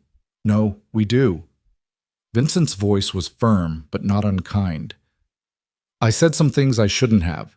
Put you in an uncomfortable position. That wasn't fair of me." "You were honest," Melissa countered. "There's nothing unfair about honesty." "Maybe not. But there's something unfair about burdening you with my feelings. You're here because you have no choice. The last thing you need is me complicating things further." Melissa sat up straighter, ignoring the slight dizziness that came with the movement. "Vincent, stop deciding what I need. Stop treating me like I'm too fragile or too young to handle complicated emotions. I told you last night, I know what I feel. And if that makes you uncomfortable, if that scares you, then we can pretend nothing's happening. We can keep our distance and be professional and count down the days until this debt is paid. But don't insult me by acting like my feelings aren't real or valid, just because they're inconvenient." Vincent stared at her for a long moment, something like respect flickering across his face. "You don't back down, do you?" "I've spent my whole life backing down. I'm tired of it." A ghost of a smile touched his lips. "Catherine used to say something similar. She'd tell me, 'Vincent, I didn't marry you to be your shadow. I married you to be your equal.' And she was, in every way that mattered." "I'm not trying to replace her," Melissa said softly. "I know, and that's part of what—" Vincent trailed off, seeming to struggle with the words. Finally, he shook his head. "Get some more rest. Maria's making chicken soup for dinner, and Ella will want to bring you some. Try to eat, even if you're not hungry. You need to rebuild your strength." He turned to leave, but Melissa called after him. "Vincent?" He paused, looking back. "Thank you. For staying last night, for caring." His expression was unreadable in the afternoon light. "Any time, Melissa. That's what family does." Family. The word echoed in Melissa's mind long after he'd gone. Was that what they were becoming? Was that what this strange collection of people, Vincent and Ella, Maria, and the ranch hands, was that family? If so, it was the first real family Melissa had known since her mother died. And the thought of it, the possibility of belonging somewhere so completely, was almost too much to hope for. But as she lay back down and let exhaustion pull her towards sleep, Melissa allowed herself to hope anyway. Because hope, she was learning, was sometimes the bravest thing you could do. 2 months had passed since the fever, and the Arizona summer arrived with its merciless heat. The days stretched long and brutal, the sun turning the earth to dust and testing everyone's endurance. But Melissa had grown stronger, both in body and spirit. Her skin had bronzed from hours in the garden, her hands had toughened from work, and something in her eyes had shifted from resigned acceptance to quiet determination. She was gathering vegetables one morning when she heard the sound of an approaching wagon. Visitors were rare enough that the entire ranch took notice. Melissa straightened from the tomato plants, shading her eyes to watch as a fine black carriage pulled into the yard, far too elegant for the rough territory roads. Vincent emerged from the stables, his expression already hardening into something defensive. Maria appeared from the cookhouse, wiping her hands on her apron. And Ella came running from wherever she'd been playing, curiosity bright on her face. The carriage door opened and a man stepped out, middle-aged, well-dressed in a suit that must have been sweltering in the heat, with the soft hands of someone who'd never worked a day in his life. Behind him, looking substantially worse for wear, was James Hartley. Melissa's blood went cold. She hadn't seen her father since the day Vincent had taken her away, hadn't thought about him except in nightmares. And now here he was, standing in the yard like he had any right to be here. Vincent's posture changed immediately, becoming something dangerous and still. "Hartley, what are you doing on my property?" Now, Vaughn, no need for hostility." Hartley's voice had that wheeling tone Melissa remembered too well. "I've come on business. This here is Mr. Edmund Blackwell, a merchant from Santa Fe. Very successful man, very wealthy. Mr. Blackwell, this is Vincent Vaughn, the rancher I told you about." Blackwell stepped forward with the confidence of a man accustomed to getting what he wanted. "Mr. Vaughn, a pleasure. I understand you have a young woman working here named Melissa Hartley. I've come to make you an offer." Vincent's eyes were like flint. "Melissa isn't for sale." "Well, technically she is," Hartley interjected with an ugly laugh. "You bought her contract from me, remember? All legal and proper. And now Mr. Blackwell here is willing to buy that contract from you, for a handsome profit, I might add." Melissa felt like she'd been kicked. She stood frozen among the tomato plants, unable to move, unable to breathe. This couldn't be happening. They couldn't just trade her like livestock again. Blackwell's gaze found her across the yard, and his eyes traveled over her in a way that made her skin crawl. "Ah, there she is. Yes, she'll do nicely.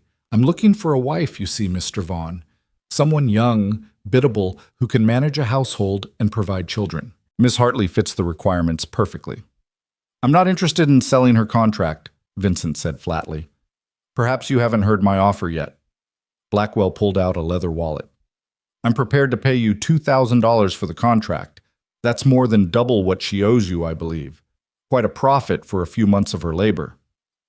$2,000. It was a staggering amount of money, enough to buy new equipment, expand the herd, hire more men. Melissa watched Vincent's face, watched the careful blankness there, and felt her hope begin to crack. Of course he would sell. Why wouldn't he? She was just a debt, just a contract. He'd said as much himself. He'd keep things professional, keep his distance. This was the perfect opportunity to be rid of her and make a substantial profit in the process. "Mr. Blackwell," Vincent said slowly, his voice dangerously calm, "I appreciate you coming all this way, but the answer is no." Blackwell blinked. "Well, no? Perhaps you didn't hear the amount. I heard you just fine. The answer is still no." "But that's absurd," Hartley sputtered. "You'd be making a fortune. And Melissa, she'd be going to a fine household, wearing nice dresses, living in luxury. It's a better life than you're giving her here." Vincent's jaw tightened. "Melissa's contract is not for sale. Not to you, not to anyone, not for any amount. That's final." Blackwell's expression cooled. "I see. Perhaps the young lady should have a say in the matter?" He raised his voice, addressing Melissa directly. Miss Hartley, I can offer you a comfortable life. A large house in Santa Fe, servants to help you, fine clothes, and the respectability of marriage. Surely that's preferable to working as a ranch hand in this godforsaken desert. All eyes turned to Melissa. She could feel them. Vincent's careful, Maria's concerned, Ella's confused, her father's calculating. But it was Blackwell's gaze that made her feel most exposed, like he was already imagining her as his possession. She stepped out of the garden, moving into the yard with measured steps. Her heart was pounding, but her voice came out steady and clear. Mr. Blackwell, I appreciate your offer, but I'm not interested. Blackwell's eyebrows rose. Not interested? My dear girl, do you understand what I'm offering? I understand perfectly. You're offering me a different kind of servitude. A nicer cage, perhaps, but still a cage. Melissa lifted her chin, meeting his eyes directly. I've been traded, blamed, and silenced my whole life. But here, she gestured around the ranch. Here, I'm treated with respect. I'm fed well, I'm allowed to speak, and I'm valued for my work. That's worth more than all the fine dresses in Santa Fe. Valued for your work, Blackwell repeated with a condescending smile. How quaint. But let's be practical, Miss Hartley. You're 18 years old, reasonably attractive, and completely dependent on Mr. Vaughn's goodwill. What happens when he tires of you? When he finds someone younger or prettier? At least as my wife, you'd have legal protections, a permanent home. She has a permanent home, Ella's voice rang out, high and fierce. The girl had pushed her way to the front of the gathering crowd. Melissa lives here with us. She's part of our family. Ella, Vincent said quietly, but the girl ignored him. She reads to me and braids my hair and helps me with my lessons, Ella continued, her small hands balled into fists. And she makes Papa smile, which he hardly ever did before she came, so she can't leave. She belongs here. Blackwell looked at the child with thinly veiled annoyance. Little girl, the adults are talking. Don't talk to my daughter that way. Vincent's voice cracked like a whip, and several ranch hands stepped forward instinctively. The message was clear. This was getting close to a line that shouldn't be crossed. Blackwell raised his hands placatingly. My apologies. I meant no disrespect, but surely you can see reason, Mr. Vaughn. $2,000. The answer is no, Vincent repeated. Now I suggest you and Hartley get back in your carriage and leave my property. This is ridiculous, Hartley exploded. You're turning down a fortune because of some misplaced sense of, what, honor? She's my daughter, Vaughn. I have a right. You have no rights. Vincent's voice was cold enough to freeze blood. You gave up any rights when you tried to sell her like livestock. The contract is between you and me, and that contract is not for sale. Now get out before I have my men escort you out. Tommy and several other ranch hands moved forward, their intentions clear. Blackwell looked between them and Vincent, calculating. Finally, he straightened his jacket with an irritated jerk. Very well, but you're making a mistake, Mr. Vaughn. That girl isn't worth the trouble she'll cause you. He turned to Melissa one last time. And you, Miss Hartley, are a fool. You're throwing away security and respectability for what? Manual labor and false promises? For dignity, Melissa said quietly. For the first time in my life, I have dignity. And no amount of money can buy that. Blackwell's expression hardened. You'll regret this. Both of you. He climbed back into the carriage, and after a moment's hesitation, Hartley followed. The driver snapped the reins, and the elegant carriage pulled away, leaving dust and tension in its wake. The yard was silent for a long moment. Then Ella broke free from the crowd and ran to Melissa, throwing her arms around her waist. You stayed, the girl whispered fiercely. I was so scared you'd leave. Melissa dropped to her knees, pulling Ella into a proper embrace. I told you I'd stay. I keep my promises. Over Ella's head, Melissa's eyes met Vincent's. His expression was unreadable, but something in his gaze made her breath catch. Before either of them could speak, Maria was there, ushering them toward the house. Come on, all of you. This calls for coffee and something sweet. And Ella, you need to calm down before you burst something. The crowd dispersed slowly, the men returning to their work with muttered comments about nerve and audacity. But Vincent remained in the yard, watching Melissa as she walked with Maria and Ella toward the house. It wasn't until later, after Ella had been calmed down and sent to do her lessons, after Maria had plied them all with coffee and cookies, after the adrenaline had faded into exhaustion, that Vincent found Melissa alone in the garden. She was kneeling among the pepper plants, methodically pulling weeds, using the familiar motion to steady her shaking hands. She heard his footsteps but didn't look up. "You could have said yes," Vincent said quietly. "To Blackwell's offer, I would have let you out of the contract, let you go." "I know."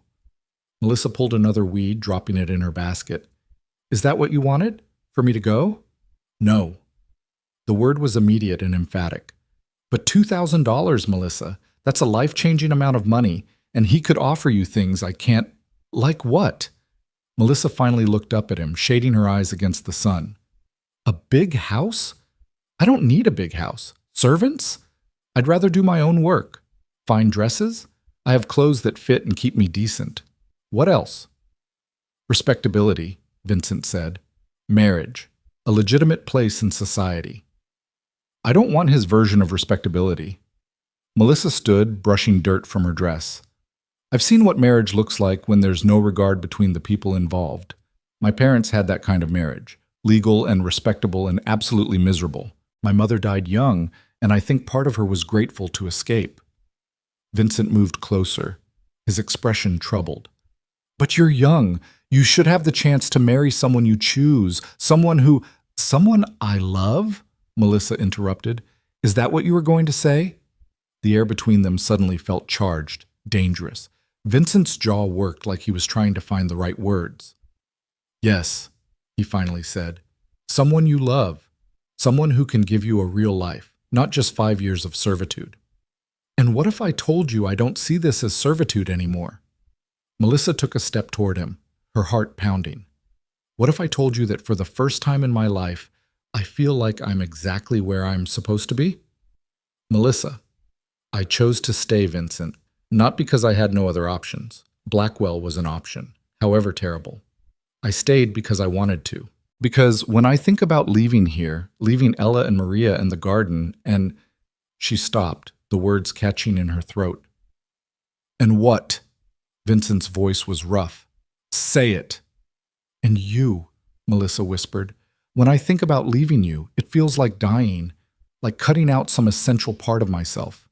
Vincent closed his eyes like he was in pain. "You can't say things like that. You don't understand what you're—" "Stop telling me what I understand." Melissa's voice rose with frustration. "I'm not a child, Vincent. I'm not naive or confused.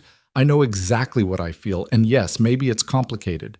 Maybe it's inappropriate or inconvenient or whatever other word you want to use, but it's real." When Vincent opened his eyes, the raw emotion in them nearly knocked Melissa back a step. "You think I don't know that? You think I haven't been fighting this every single day since you got here? When you smile at Ella, when you hum while you cook, when you look at me like—" He cut himself off, running a hand through his hair in agitation. "I promised myself I wouldn't do this. Promised I'd keep you safe, keep things professional. But then you go and say things like that and I—" "You what?" Vincent looked at her for a long moment, conflict warring across his features. Then, with something like surrender, he stepped closer. His hand came up to cup her cheek, his thumb brushing across her skin with devastating gentleness. "I care about you," he said roughly. "More than I should. More than is wise or appropriate. When Blackwell was talking about buying your contract, I wanted to hit him. When he looked at you like you were something he could own, I wanted to—" He stopped, shaking his head. "You've gotten under my skin, Melissa Hartley, and I don't know what to do about it." Melissa leaned into his touch, her eyes never leaving his. "Then don't do anything. Just let it be. Let us be whatever we're becoming. It's not that simple. You're here because of a contract. Then tear up the contract." Vincent's hand stilled on her cheek. "What?" "You heard me. Tear up the contract. Let me stay because I want to, not because I owe you anything. Make me a free woman, Vincent. And then, if you still feel something for me, if this is still real without the debt between us, then maybe—" She didn't get to finish the sentence because Vincent's mouth was on hers, fierce and desperate and absolutely certain. Melissa made a small sound of surprise that melted into something else entirely as his arms came around her, pulling her close. She could feel the rapid beat of his heart against her chest, could taste coffee, and heat and promise on his lips. The kiss lasted only seconds before Vincent pulled back, breathing hard. "I'm sorry. That was... I shouldn't have... Don't you dare apologize." Melissa's hands fisted in his shirt, keeping him close. "Don't you dare tell me that was a mistake." "It wasn't a mistake," Vincent said, resting his forehead against hers. "But it can't happen again. Not until..." He took a deep breath. "You're right about the contract. As long as it exists, as long as there's any question of obligation or coercion, we can't do this. But Melissa, I need you to be sure, really sure, because once I tear up that contract, once you're free to go, I'm going to ask you to stay anyway, and I need to know that's what you really want." "I'm sure," Melissa said without hesitation. "I've never been more sure of anything in my life." Vincent pulled back enough to look at her properly, searching her face for doubt or uncertainty. Whatever he saw there seemed to satisfy him because he nodded slowly. "Then tomorrow, we'll go to town. We'll have the contract officially dissolved. And then..." He stopped, a ghost of a smile touching his lips. "And then we'll figure out the rest." "Tomorrow," Melissa agreed, her own smile breaking through. They stood there in the garden as the sun climbed higher, both of them aware that everything was about to change. Vincent's hand stayed on her face, his thumb tracing idle patterns across her cheek, like he was memorizing the feel of her.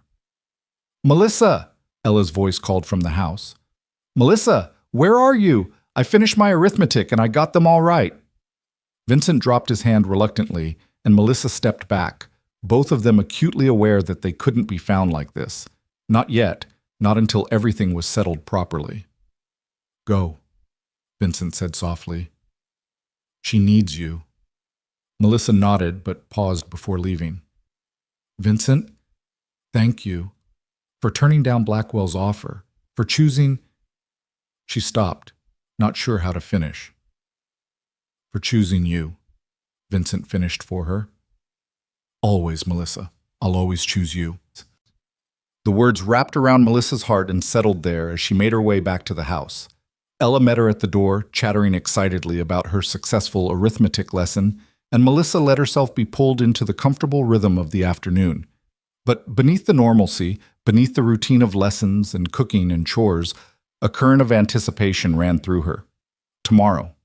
Tomorrow she would be free, and the day after that she could choose this life. Choose Vincent and Ella and the ranch, without any shadow of obligation hanging over them.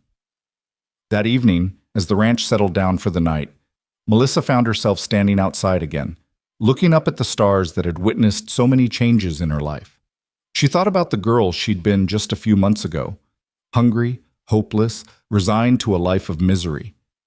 And she thought about who she was becoming, stronger, braver, capable of choosing her own path. "Beautiful night," Maria said, appearing beside her with the quiet grace of someone who'd spent a lifetime reading other people's moods. "It is," Melissa agreed. "I saw Mr. Vincent talking to you earlier, in the garden." Melissa felt heat rise in her cheeks. "He was just..." "Mija, I told you before, I'm not blind." Maria's voice was gentle, knowing. "That man looks at you the way he used to look at Catherine, like you're the sun and moon and stars all rolled into one, and you look at him the same way." "Is that wrong?" Melissa asked quietly. "Given how I came here, given everything, is it wrong to feel this way?" Maria was quiet for a moment, considering.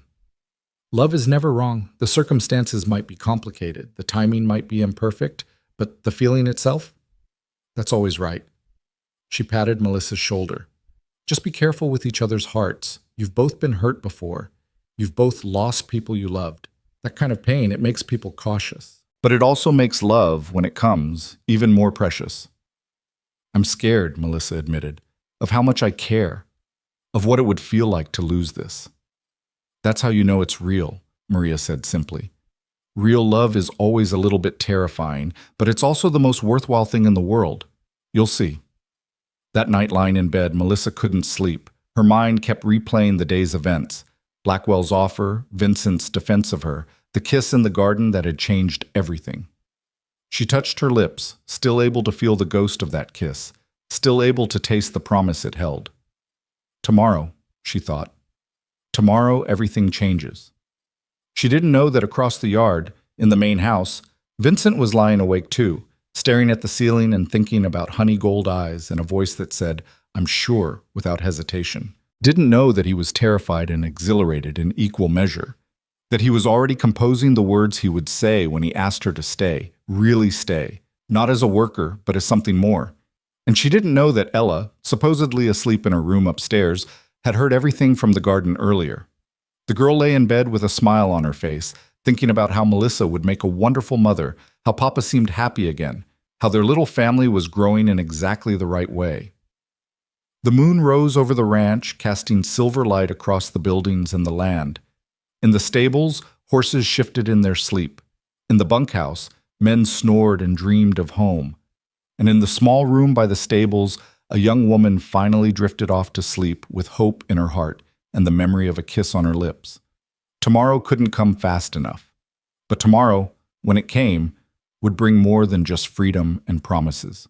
Tomorrow would bring a reckoning that none of them saw coming, a test of everything Melissa and Vincent had begun to build together. Because James Hartley wasn't done yet, not by a long shot, and men like Edmund Blackwell didn't take rejection well. The stage was set, the players were in motion, and the desert sun would rise on a day that would change everything. Dawn came with the smell of smoke. Melissa woke to shouting, to the acrid scent burning her throat, to orange light flickering through her window in a way that sunlight never did. She bolted upright, her heart already racing with animal instinct before her mind caught up. Fire. Somewhere on the ranch, something was burning. She threw on her dress and stumbled outside to chaos. The barn was engulfed in flames, the old wood catching like kindling in the dry desert air. Ranch hands were running with buckets, forming a line from the water pump, but even from here, Melissa could see it was too late. The barn was lost. The only question now was whether they could stop the fire from spreading to the other buildings. "Melissa!" Vincent's voice cut through the pandemonium. He appeared out of the smoke-filled darkness, his face streaked with soot. "Get Ella and Maria. Take them to the far pasture, away from the buildings. Now!" "But I can help. Please." The desperation in his voice stopped her protest cold. "Just keep them safe. That's all I need from you right now." Melissa ran toward the main house, her bare feet pounding against the packed earth. She found Maria already awake, wrapping herself in a shawl, but Ella was still in bed, confused and frightened by the commotion. "What's happening?" The girl's voice was small, scared. "Fire in the barn, Pequeña," Maria said, gathering Ella into her arms. "But we're going to be fine. Melissa's going to take us somewhere safe." They made their way across the yard, giving the burning barn a wide berth. The heat was intense even from 50 feet away, and embers drifted through the air like malevolent fireflies.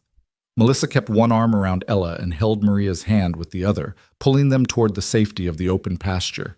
From this distance, they could see the full scope of the effort. Every man on the ranch was working to contain the blaze, their silhouettes dark against the flames. Vincent was everywhere at once, directing the bucket lines, pulling equipment away from the barn's perimeter, checking that no one was overcome by smoke. "Papa!" Ella cried out, trying to pull away from Melissa. "I want Papa!" "He's working, sweetheart. He's keeping everyone safe." Melissa held her tighter. "We have to stay here where we won't be in the way." They watched for what felt like hours as the barn burned itself out. The bucket lines kept the fire from spreading to the stables and equipment sheds, but there was nothing to be done for the barn itself. By the time the sky began to lighten with real dawn, all that remained were smoking ruins and exhausted men. Vincent came to find them as the sun crested the horizon. He looked like he'd aged 10 years in a single night, his face drawn with exhaustion, his clothes ruined, burns on his hands from moving hot timbers. But he was alive, and when Ella ran to him, he caught her up in his arms despite his obvious pain. "It's over," he said simply. "Fire's out." "What happened?" Melissa asked. "How did it start?" Vincent's expression darkened. "That's what I need to find out. Tommy, get me some water. The rest of you, get some food in you and then try to rest. We'll assess the damage properly once the embers cool." As the men dispersed toward the cookhouse, Vincent set Ella down and turned to Melissa and Maria. "Thank you for getting them to safety. I couldn't have focused on the fire if I was worried about—" He stopped, seeming to struggle with the words. We're fine, Melissa said softly. That's what matters. We're all fine. But even as she said it, something cold settled in her stomach. Fire in the Arizona desert was always a danger, but the timing felt too convenient. Just one day after Blackwell and Hartley had been turned away, just one day before she and Vincent were supposed to go to town and dissolve the contract. Vincent seemed to be thinking the same thing. His jaw tightened as he looked back at the smoldering ruins. Tommy, I need you to check the barn's perimeter. Look for anything unusual, disturbed earth, footprints, anything that doesn't belong. You think someone set this? Tommy asked, his eyes going wide. I think we need to know for certain. An hour later, Tommy returned with grim news. He'd found boot prints near the back of the barn and the remains of an oil lamp that had been deliberately broken. The fire hadn't been an accident. It had been arson. Vincent called a meeting of all the ranch hands in the yard. Melissa stood with Maria and Ella, watching as Vincent addressed his men with quiet fury. Someone burned our barn on purpose, he said, his voice carrying across the assembled group. Someone who wanted to hurt this ranch, hurt our livelihood, send a message. I have my suspicions about who, but suspicions aren't proof. What I need from all of you is vigilance, extra watches at night, eyes open for anything unusual. And if anyone sees James Hartley or Edmund Blackwell anywhere near this property, you come get me immediately. Understood? A chorus of "Yes, boss" echoed across the yard. Good. Now get some rest. We've got a long road ahead of us, rebuilding. As the men dispersed, Vincent caught Melissa's eye. The look he gave her was complicated, part anger, part worry, part something that looked like guilt. Before she could go to him, he'd already turned away, heading toward his office in the main house. Melissa found him there an hour later, sitting at his desk with papers spread before him and his head in his hands. She knocked softly on the doorframe. Vincent? He looked up, and the exhaustion in his eyes made her chest ache. You should be resting. So should you. She stepped into the room, closing the door behind her. Talk to me. What are you thinking? Vincent leaned back in his chair with a heavy sigh. I'm thinking this is my fault. I'm thinking I should have seen this coming. Hartley's desperate, Blackwell's vindictive, and I... He stopped, running a hand through his soot-streaked hair. I put a target on this ranch by turning them away. Put you in danger because I couldn't just let you go. Stop that. Melissa moved around the desk to stand beside him. This isn't your fault, and I'm not something you should have let go.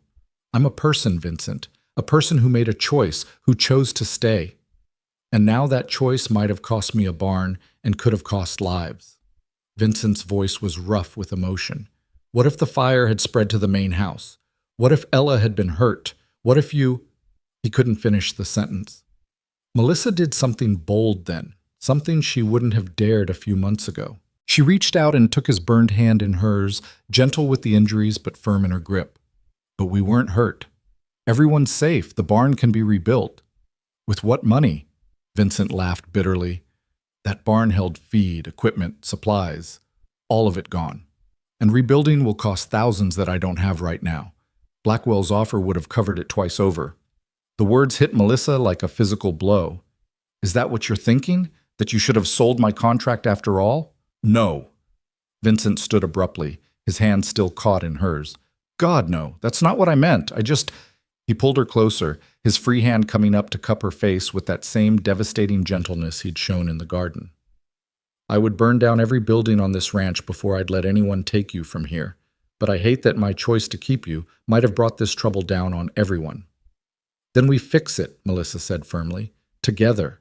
We rebuild, we watch for more trouble, and we don't let them win. Hartley and Blackwell, they're trying to punish you for standing up to them. But we don't give them that satisfaction. Vincent searched her face, and slowly something like hope began to replace the guilt in his eyes. How did you get so strong? I learned from you. The words seemed to break something in Vincent. He pulled her into his arms, holding her tight against his chest, his face buried in her hair. Melissa could feel the rapid beat of his heart, could feel the tremor in his arms that spoke of how close he'd come to losing control. I thought I'd lost you, he whispered into her hair. When I woke up and smelled smoke, when I realized the fire was so close to your room, I thought I'd lost you before I'd ever really had you. Melissa held him just as tightly, her hands fisting in his ruined shirt. You didn't lose me. You won't lose me. I'm right here." They stood like that for a long moment, two people holding on to each other in the aftermath of disaster, drawing strength from the connection between them. Finally, Vincent pulled back enough to look at her properly. "We still need to go to town today," he said. "Fire or no fire, we're dissolving that contract. I want you free, Melissa, completely free. And then—" He stopped, seeming to gather courage. "And then I want to court you, properly, the way you deserve." "Court me?" Melissa couldn't help but smile despite everything. "That seems rather formal." "You deserve formal. You deserve everything I couldn't give you when you were bound by that contract." Vincent's thumb traced her cheekbone. "I want to do this right. Take you to dinner in town, bring you flowers, ask permission to hold your hand, all of it." "You already kissed me," Melissa pointed out, her smile widening. "Seems like we might be doing things out of order. Then I'll just have to work extra hard to make up for my impropriety." Vincent's own smile finally appeared, transforming his exhausted face into something younger, lighter. "So what do you say? Will you let me court you, Melissa Hartley?" "I say yes, 1,000 times yes." The kiss that followed was softer than the one in the garden, less desperate but somehow deeper. It tasted like smoke and promise and new beginnings.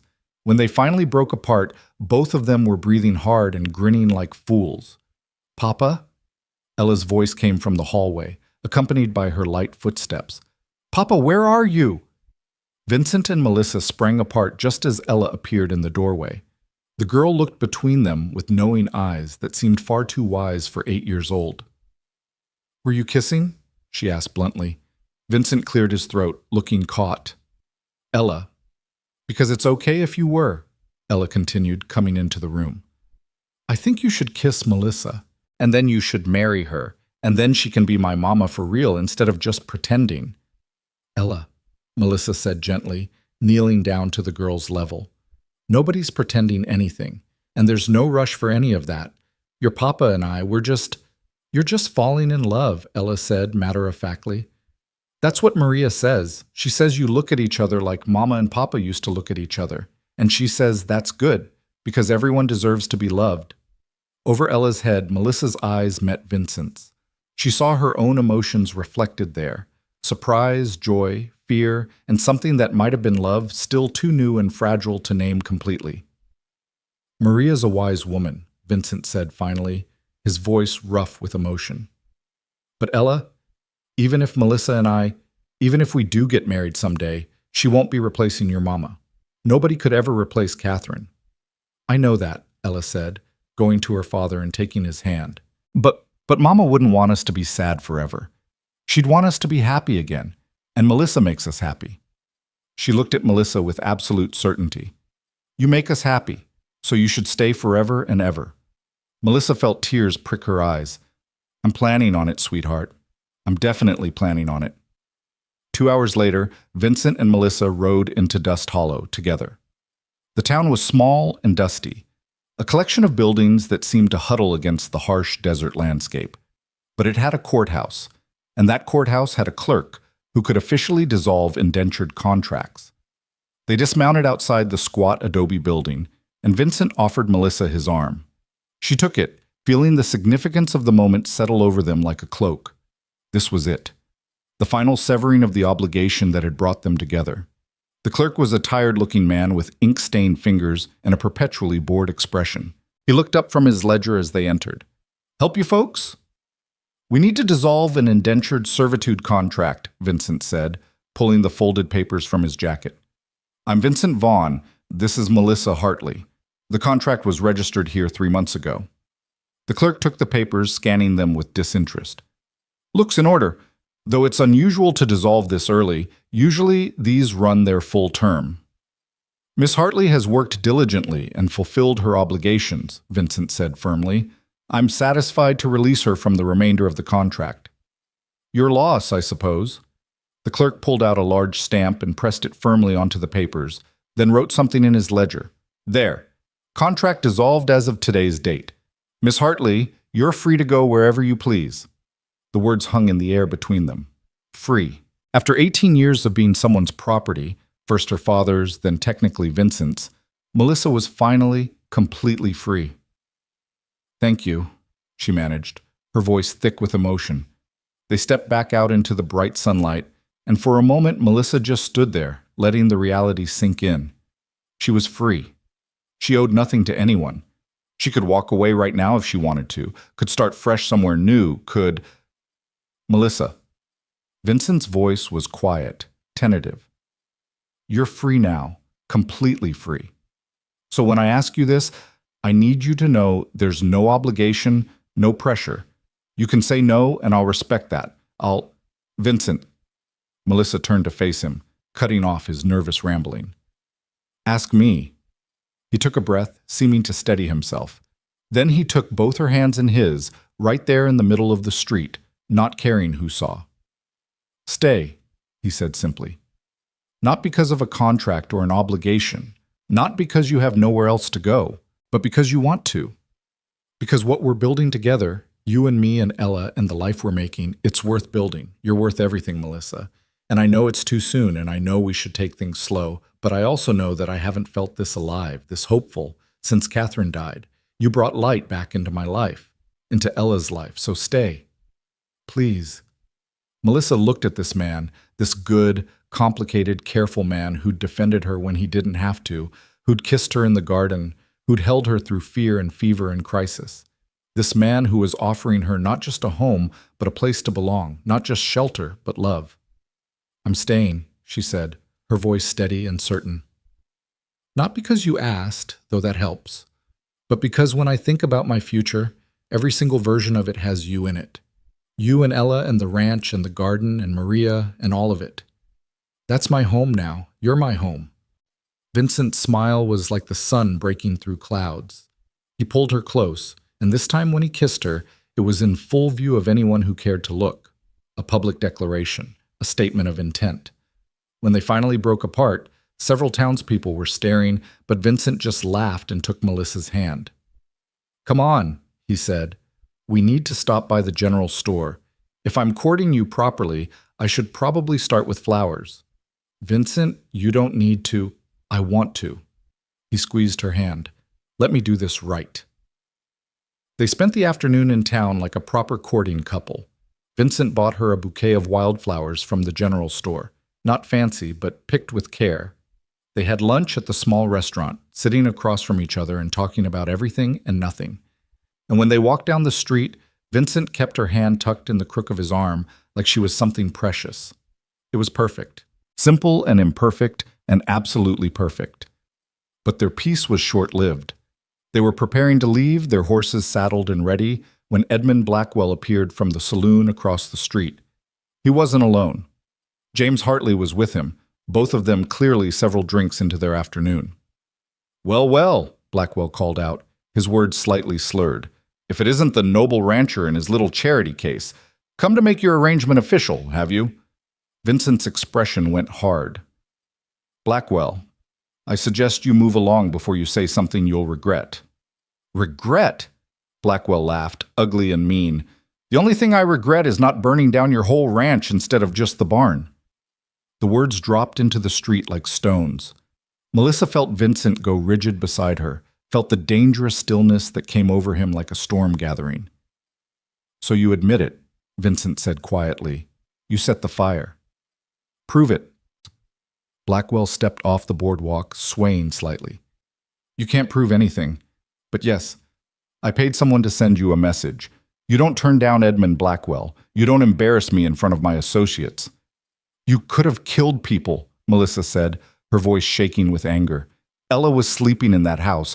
Everyone on that ranch could have died." "Collateral damage," Blackwell said with a shrug. "Besides, if you'd just done the smart thing and taken my offer, none of this would have happened. This is on you, girl. You and your stubborn cowboy." Vincent moved then, faster than Melissa had ever seen him move. One moment he was beside her, the next he had Blackwell by the collar, slamming him back against the saloon wall. "You listen to me very carefully," Vincent said, his voice deadly calm. "You just confessed to arson in front of witnesses. The sheriff will be very interested in that confession. And if you or Hartley or anyone associated with you comes near my ranch, near Melissa, near anyone I care about again, I will end you. Do you understand? I will take everything you have, and I will not lose a moment's sleep over it. You can't threaten me, Blackwell sputtered, but fear had crept into his eyes. That's not a threat. It's a promise. Vincent released him with a disgusted shove. Sheriff Walker! A tall man with a badge appeared from the courthouse, already alerted by the commotion. Problem here, Vincent? Mr. Blackwell here just confessed to arson. Burned down my barn last night. I have witnesses. The sheriff looked at Blackwell with cold professionalism. That true?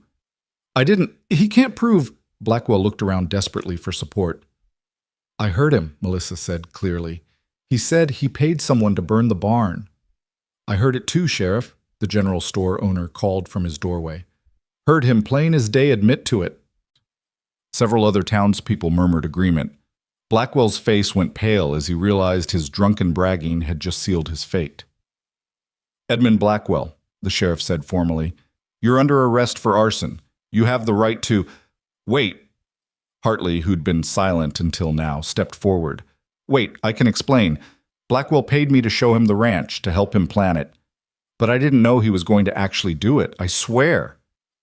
So you were an accomplice, the sheriff said flatly. That makes 2 arrests then. As the sheriff led both men away in handcuffs, Hartley caught Melissa's eye. For a moment, she saw something that might have been regret flicker across his face. I'm sorry, he said quietly. Melissa, I'm sorry. For everything, for being a terrible father, for trying to sell you, for— His voice broke. I just wanted to tell you that. Your mother would have been ashamed of me, and she would have been proud of you. Melissa felt tears sting her eyes, but she kept her voice steady. Goodbye, Father. I hope you find peace someday. But I'm done letting you hurt me. Hartley nodded, looking older and more broken than she'd ever seen him. Then the sheriff pulled him away, and that chapter of Melissa's life closed forever. Vincent's arm came around her shoulders, pulling her close. You okay? I'm free, Melissa said, the truth of it finally sinking in completely. Really, truly free. The contract's gone. They're gone. All of it. I'm free. Yeah, Vincent said softly, pressing a kiss to her temple. You are. So what do you want to do with that freedom? Melissa looked up at him, at this man who'd given her safety and respect and love without asking for anything in return. This man who'd fought for her, who'd chosen her, who was offering her a future built on choice rather than obligation. I want to go home, she said simply. I want to go home with you. The ride back to the ranch was quiet, both of them processing everything that had happened. But it was a comfortable quiet, the kind shared by 2 people who understood each other without needing words. When they crested the hill and the ranch came into view, Melissa felt something settle in her chest. Home. This was home. Not because she had nowhere else to go, but because this was where she chose to be. Ella came running out to meet them the moment they dismounted, Maria following at a more sedate pace. Did you do it? Ella demanded. Is Melissa free? She's free, Vincent confirmed, swinging his daughter up into his arms. Good. Ella wrapped her arms around Vincent's neck, then reached out to grab Melissa's hand, pulling her closer. Because now she can stay forever, and we can be a real family. Ella, Vincent said gently, we talked about this. We can't rush.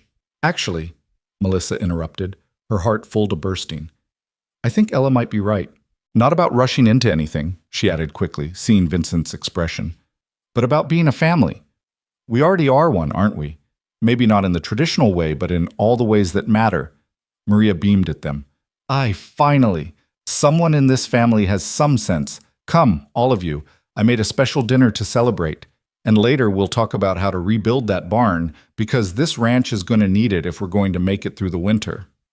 That night, after dinner and celebrations and a very excited Ella finally being put to bed, Vincent and Melissa stood together on the porch of the main house.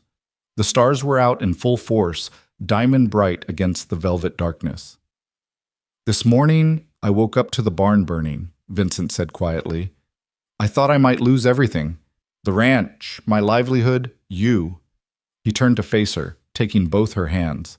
And now, tonight, I'm standing here with you, knowing that the people responsible are going to face justice. Knowing that you're here because you want to be, it feels like a gift I don't deserve. You deserve every happiness in the world, Melissa said firmly, and I'm going to spend as long as you'll have me making sure you know that. As long as I'll have you? Vincent's smile was tender. How about forever? Would that be long enough? Forever sounds perfect. Vincent pulled a small object from his pocket, a ring, simple and gold, with a small blue stone set in it. This was Catherine's, he said quietly. She made me promise before she died that if I ever found love again, I'd give this ring to that person. She said love wasn't something to hoard or protect. It was meant to be shared, passed on, grown. He looked at Melissa with eyes full of emotion. I know it's too soon by conventional standards. We've only known each other a few months, but I also know that I love you, Melissa Hartley. I love your strength, your kindness, the way you love my daughter like she's your own. I love waking up knowing you'll be in the kitchen with Maria, love hearing you laugh, love the way you've brought light back into my life. So I'm asking, will you marry me? Will you be my wife, Ella's mother, my partner in all things? Melissa looked at the ring, then at Vincent's face, seeing nothing but honesty and hope and love reflected there. She thought about the girl she'd been just a few months ago, the one who'd stood on a porch and declared she wasn't for sale. That girl had been right. She wasn't for sale, wasn't something to be traded or owned, but she could be chosen. She could choose. Yes, she said, her voice strong and certain. Yes, Vincent, I'll marry you. The kiss they shared was witnessed only by the stars and the desert wind, but it felt like a promise to the universe itself. When Vincent slipped Catherine's ring onto Melissa's finger, it fit perfectly. Not because she was replacing anyone, but because love, real love, had a way of making space for everyone who deserved it. 3 months later, on a crisp autumn morning, Melissa walked down the makeshift aisle in the newly rebuilt barn. Maria had sewn her a dress of cream-colored cotton, simple but beautiful. Ella walked ahead of her, scattering wildflower petals and grinning like her face might split in two. And at the end of the aisle stood Vincent, looking at Melissa like she hung the moon and stars. The vows they exchanged were traditional, but the promises beneath them were anything but. They were promising to choose each other every day for the rest of their lives, to build a life based on respect and love rather than obligation, to create a family that grew through choice rather than blood alone. When the preacher pronounced them husband and wife, and Vincent kissed her in front of all the ranch hands and half the town, Melissa felt like she was finally, truly home. The celebration lasted well into the night.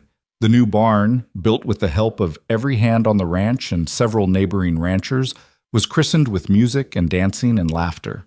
Ella refused to leave Melissa's side, calling her mama with such joy that it made everyone's eyes misty. As the party wound down and guests began to depart, Vincent pulled Melissa aside. They walked to the top of the hill overlooking the ranch, the same spot where Melissa had first seen the property months ago. You know what I realized today? Vincent said, pulling her into his arms. What's that? That day I rode to your father's place to collect a debt, I thought I was going to lose money. Thought I'd have to deal with a deadbeat and figure out how to recoup my losses. He pressed a kiss to her forehead. Instead, I found everything I'd been missing since Catherine died. I found you, found hope again, found reasons to smile. That's not a debt collected. That's the greatest gift I've ever received. I think I'm the one who received the gift, Melissa said, looking up at him. You saved me, Vincent. In every way a person can be saved. No, Vincent said gently. We saved each other. And now we get to spend the rest of our lives being grateful for it. Years later, when Ella was grown and had children of her own, when the ranch had expanded and prospered, when Vincent and Melissa were old and gray but still looked at each other with the same love they'd discovered in that desert garden, they would tell this story to anyone who'd listen. It was a story about debt and dignity, about loss and love, about how sometimes the things we think will destroy us end up saving us instead. It was a story about a girl who refused to be sold, and a man who learned that true wealth wasn't measured in cattle or land, but in the people you chose to love. But most of all, it was a story about choosing, about the moment when someone extends their hand and says, "Come with me," and you have the courage to take it, about the moment when freedom isn't just the absence of chains, but the presence of choice. And every time they told it, Vincent would take Melissa's hand, the one with Catherine's ring still gleaming on her finger, and he'd say the words that started it all. "Come with me." And Melissa, her honey gold eyes still bright with love, would smile and say what she always said: "I already have. And I'd choose you again 1,000 times over." Because that's what love was. Not a debt to be paid or a contract to be fulfilled, but a choice made freely every single day to walk hand in hand into whatever came next. And in the Arizona desert under the endless sky, they lived out that choice for the rest of their days, building a life based not on what they owed each other, but on what they freely gave: respect, partnership, laughter, and love that grew stronger with every passing year. The debt that had brought them together was long forgotten, replaced by something infinitely more valuable: a love story for the ages, born from ashes and built on choice, standing as proof that sometimes the best things in life come not from what we're owed, but from what we choose to give.